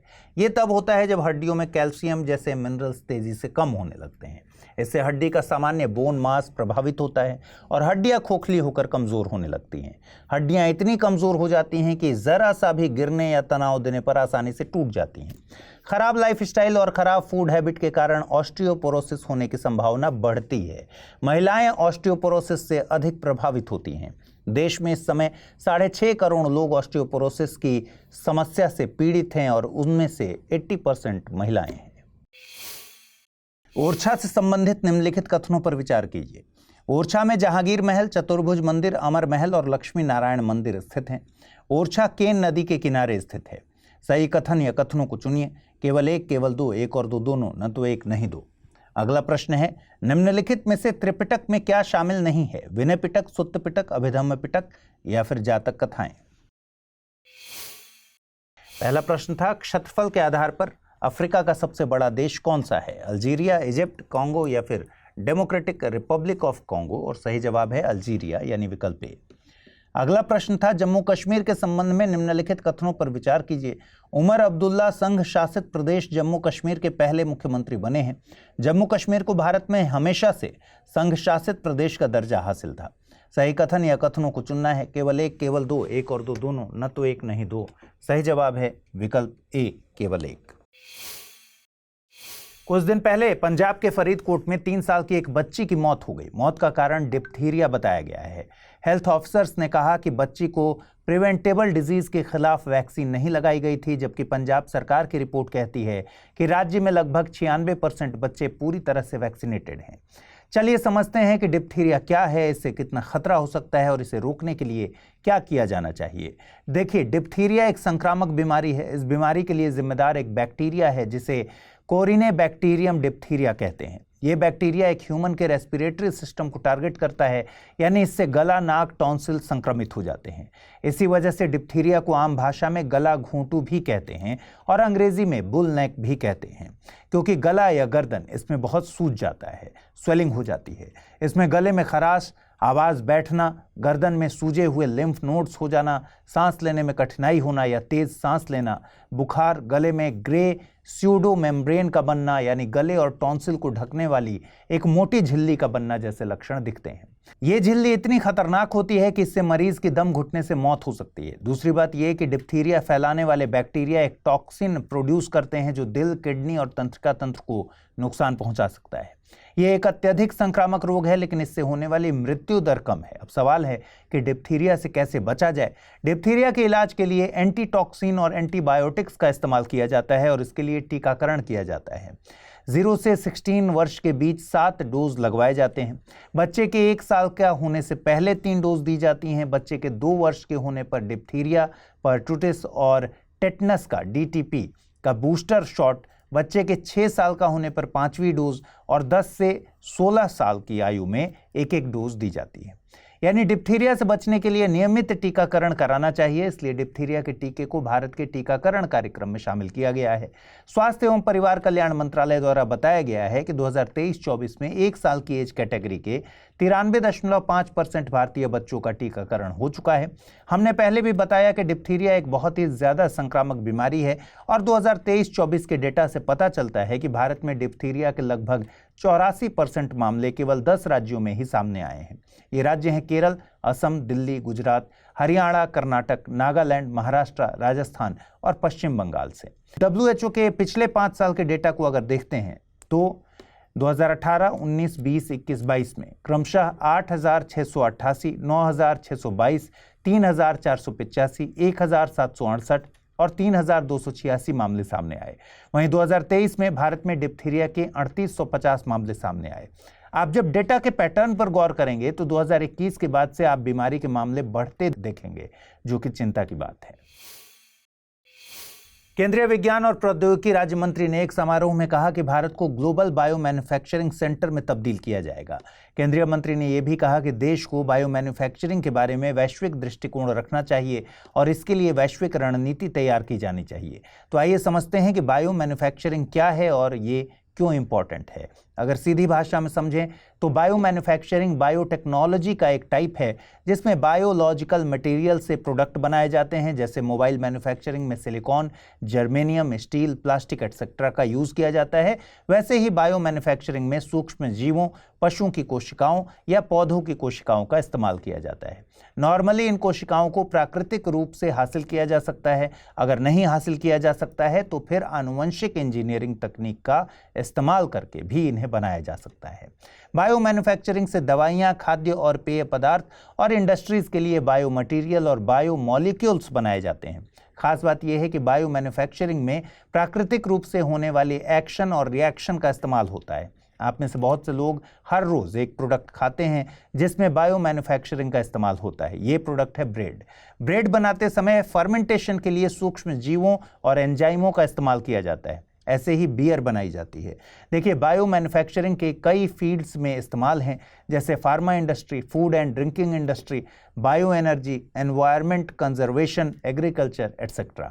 अब बायो मैन्युफैक्चरिंग के कई फायदे भी हैं जो ट्रेडिशनल मैन्युफैक्चरिंग मेथड में नहीं हैं। जैसे इसकी पर्यावरणीय लागत कम से कम है, यानी इसका एनवायरनमेंट पर बुरा प्रभाव नहीं पड़ता। ये कम ग्रीन हाउस गैस उत्सर्जन करता है और प्रोडक्शन के लिए कम जमीन और कम पानी लगता है, यानी रिसोर्स बहुत कम इस्तेमाल होता है। रिसर्च एंड डेवलपमेंट और इंफ्रास्ट्रक्चर को खड़ा करने में शुरुआती लागत ज़्यादा हो सकती है, लेकिन भविष्य को देखते हुए ये तरीका ज़्यादा ह्यूमन फ्रेंडली है। अब भारत में बायो मैन्युफैक्चरिंग को बढ़ावा देने के लिए प्रमुख पहल की बात कर लेते हैं। Make in India programme, biotechnology park और cluster, biotechnology industry research assistance council BIRAC, राष्ट्रीय जैव प्रौद्योगिकी विकास रणनीति 2021 से 25, ये सारी ऐसी पहलें हैं जिनकी सहायता से इंडिया को ग्लोबल बायो मैन्युफैक्चरिंग सेंटर में तब्दील किया जा सकता है। भारत बायो मैन्युफैक्चरिंग के लिए अंतर्राष्ट्रीय सहयोग भी ले रहा है। DBT ने कुछ समय पहले USA के साथ एक समझौते पर हस्ताक्षर किए। DBT बायो मैन्युफैक्चरिंग फील्ड में इंडिया को विश्वगुरु बनाने के लिए एक इंपॉर्टेंट फैक्टर है। DBT मतलब है जैव प्रौद्योगिकी विभाग। ये भारत सरकार का एक विभाग है जो विज्ञान और प्रौद्योगिकी मंत्रालय के तहत आता है। DBT भारत में जैव प्रौद्योगिकी के विकास और व्यावसायीकरण के लिए काम करता है। DBT bio care programme, biotech electronics प्रशिक्षण कार्यक्रम और JRF कार्यक्रम जैसे कई कार्यक्रम चलाता है, जिससे जैव प्रौद्योगिकी और इससे जुड़े क्षेत्रों में अनुसंधान हो सके और बेहतर ह्यूमन रिसोर्सेज मिल सके। आपको बता दें कि भारत की बायोटेक्नोलॉजी बेस्ड इकोनॉमी बहुत तेजी से बढ़ रही है। बायोटेक्नोलॉजी बेस्ड इकोनॉमी का साइज 2021-22 में $80 बिलियन था और अनुमान है कि 2025 तक इसका साइज $150 बिलियन हो जाएगा। अमेरिका ने एक मुकदमे में एक भारतीय नागरिक पर खालिस्तान समर्थक अलगाववादी गुरपतवंत सिंह पन्नू को मारने की कोशिश करने का आरोप लगाकर सनसनी फैला दी है। अमेरिका ने इस व्यक्ति का नाम बताया है विकास यादव। अमेरिका ने विकास यादव पर भाड़े पर हत्या और मनी लॉन्ड्रिंग का आरोप लगाया है। इस आरोप को सनसनी इसलिए कहा जा रहा है क्योंकि अमेरिका ये कह रहा है कि विकास यादव एक भारतीय सरकारी कर्मचारी है। इतना ही नहीं, FBI ने यादव को अपनी वांटेड लिस्ट में डाल दिया है और FBI ने यादव की तस्वीरें भी जारी कर दी हैं। अमेरिका के अनुसार विकास यादव भारत सरकार के कैबिनेट सचिवालय में कार्यरत था, जो भारतीय प्रधानमंत्री कार्यालय का एक हिस्सा है। विकास यादव को सिक्योरिटी मैनेजमेंट और खुफिया विभाग में सीनियर फील्ड ऑफिसर बताया गया है। मुकदमे के बयान में बताया गया है कि विकास यादव भारत के केंद्रीय रिजर्व पुलिस बल में भी काम कर चुका है। विकास यादव यहां सहायक कमांडेंट की पोस्ट पर था। इसके अलावा अमेरिका के अनुसार विकास यादव ने काउंटर इंटेलिजेंस, फाइटर प्लेन, हथियार और पैरा ट्रूपर ट्रेनिंग भी प्राप्त की है। कुल मिलाकर अमेरिका विकास यादव को एक रॉ एजेंट बताने की कोशिश कर रहा है। मुकदमे में कहा गया है कि पिछले साल विकास यादव ने भारत और अन्य जगहों पर निखिल गुप्ता सहित अन्य लोगों के साथ मिलकर अमेरिका की धरती पर एक वकील और राजनीतिक कार्यकर्ता की हत्या की साजिश रची थी, जो न्यूयॉर्क शहर में रहने वाला भारतीय मूल का अमेरिकी नागरिक था। इस मुकदमे में पन्नू का नाम नहीं लिया गया है और उसकी पहचान पीड़ित के रूप में की गई है। विकास यादव का साथी निखिल गुप्ता पर भी पहले आरोप लग चुके हैं और उसे संयुक्त राज्य अमेरिका को प्रत्यर्पित कर दिया गया था। मुकदमे के आधिकारिक बयान में कहा गया है कि भारत के 39 वर्षीय विकास यादव और 53 वर्षीय निखिल गुप्ता पर भाड़े पर हत्या करने का आरोप लगाया गया है, जिसके लिए अधिकतम 10 साल की जेल की सजा हो सकती है। इसके अलावा हत्या करने की साजिश रचने का आरोप भी लगाया गया है, जिसके लिए अधिकतम 10 साल तक की जेल की सजा हो सकती है, और मनी लॉन्ड्रिंग की साजिश रचने का आरोप, जिसमें अधिकतम 20 साल तक की जेल की सजा हो सकती है। इमेजिन कीजिए कि आप अपनी गर्लफ्रेंड या वाइफ को बस स्टैंड छोड़ने आए हैं। आपकी पार्टनर बस में बैठ जाती है और बस चलने लग जाती है। तभी अचानक आपको याद आता है कि एक स्पेशल गिफ्ट जो आपको उसे देना था वो तो आपकी जेब में ही छूट गया।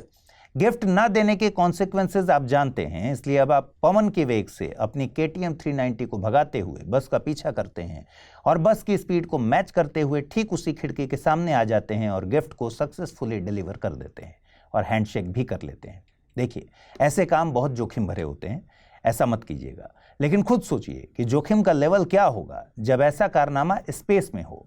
स्पेस में लगभग 28,000 किलोमीटर प्रति घंटे की स्पीड से चलने वाली सैटेलाइट किसी दूसरी सैटेलाइट से हैंडशेक करे तो यह कितना जोखिम भरा और रोमांचक होगा। तकनीकी भाषा में दो मैन मेड ऑब्जेक्ट को स्पेस में एक ही लाइन में रखकर जोड़ने को या कनेक्ट करने को डॉकिंग कहते हैं। अब भारत का इसरो ऐसा ही कुछ करने जा रहा है। इसरो के लिए यह डॉकिंग प्रयोग इसलिए महत्वपूर्ण है क्योंकि चंद्रयान 4 और प्रस्तावित भारतीय अंतरिक्ष स्टेशन जैसे भविष्य के मिशनों के लिए डॉकिंग बहुत जरूरी है। इसरो ने इस प्रयोग का नाम दिया है स्पैडेक्स यानी स्पेस डॉकिंग एक्सपेरिमेंट। इस मिशन के तहत 2 उपग्रहों को एक ही रॉकेट द्वारा थोड़ी अलग अलग कक्षाओं में भेजा जाएगा और फिर इनको कनेक्ट किया जाएगा। इस मिशन की एक खास बात यह है कि अनंत टेक्नोलॉजीज प्राइवेट लिमिटेड ATL ने भारतीय अंतरिक्ष अनुसंधान संगठन इसरो के लिए 400 kg के 2 उपग्रहों का निर्माण वो कर रहा है और पहली बार है कि इसरो अपने उपग्रहों को पूरी तरह से भारतीय निजी उद्योग द्वारा एक निजी सुविधा में असेंबल करेगा, एकीकृत करेगा और परीक्षण करेगा। आइए देखें आज का टर्म ऑफ द डे। आज का टर्म ऑफ द डे है global hunger index. Global, national और रीजनल लेवल पर ग्लोबल हंगर इंडेक्स भूख को नापता है। कंसर्न वर्ल्ड वाइड और वेल्ट हंगर हेल्थ संस्था हर साल GHI प्रकाशित करता है। मकसद है भूख के खिलाफ संघर्ष के बारे में जागरूकता को पैदा करना, समझ पैदा करना और दुनिया के उन क्षेत्रों की ओर ध्यान आकर्षित करना जहां भूख का स्तर सबसे ज्यादा है और जहां अतिरिक्त प्रयास की जरूरत है। GHI की गणना एक सूत्र के आधार पर की जाती है जो 4 इंडिकेटर्स पर बेस्ड है। ये इंडिकेटर्स हैं undernourishment, child stunting, child wasting और child mortality. Global hunger index 24 में भारत का स्कोर था 27.3।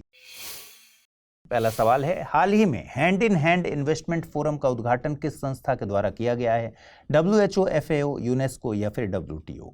अगला प्रश्न है, डिप्थीरिया से संबंधित निम्नलिखित कथनों पर विचार कीजिए। डिप्थीरिया बीमारी वायरस के द्वारा फैलती है। डिप्थीरिया में ह्यूमन रेस्पिरेटरी सिस्टम प्रभावित होता है। सही कथन या कथनों को चुनना है, केवल एक, केवल दो, एक और दो, दोनों, न तो एक नहीं दो। पहला प्रश्न था, ओरछा से संबंधित निम्नलिखित कथनों पर विचार कीजिए। ओरछा में जहांगीर महल, चतुर्भुज मंदिर, अमर महल और लक्ष्मी नारायण मंदिर स्थित हैं। ओरछा केन नदी के किनारे स्थित है। सही कथन या कथनों को चुनना था, केवल एक, केवल दो, एक और दो, दोनों, न तो एक नहीं दो। सही जवाब है ऑप्शन ए, केवल एक। अगला प्रश्न था, निम्नलिखित में से त्रिपिटक में क्या शामिल नहीं है? विनय पिटक, सुत्त पिटक, अभिधम्म पिटक या फिर जातक कथाएं? और सही जवाब है ऑप्शन डी, जातक कथाएं।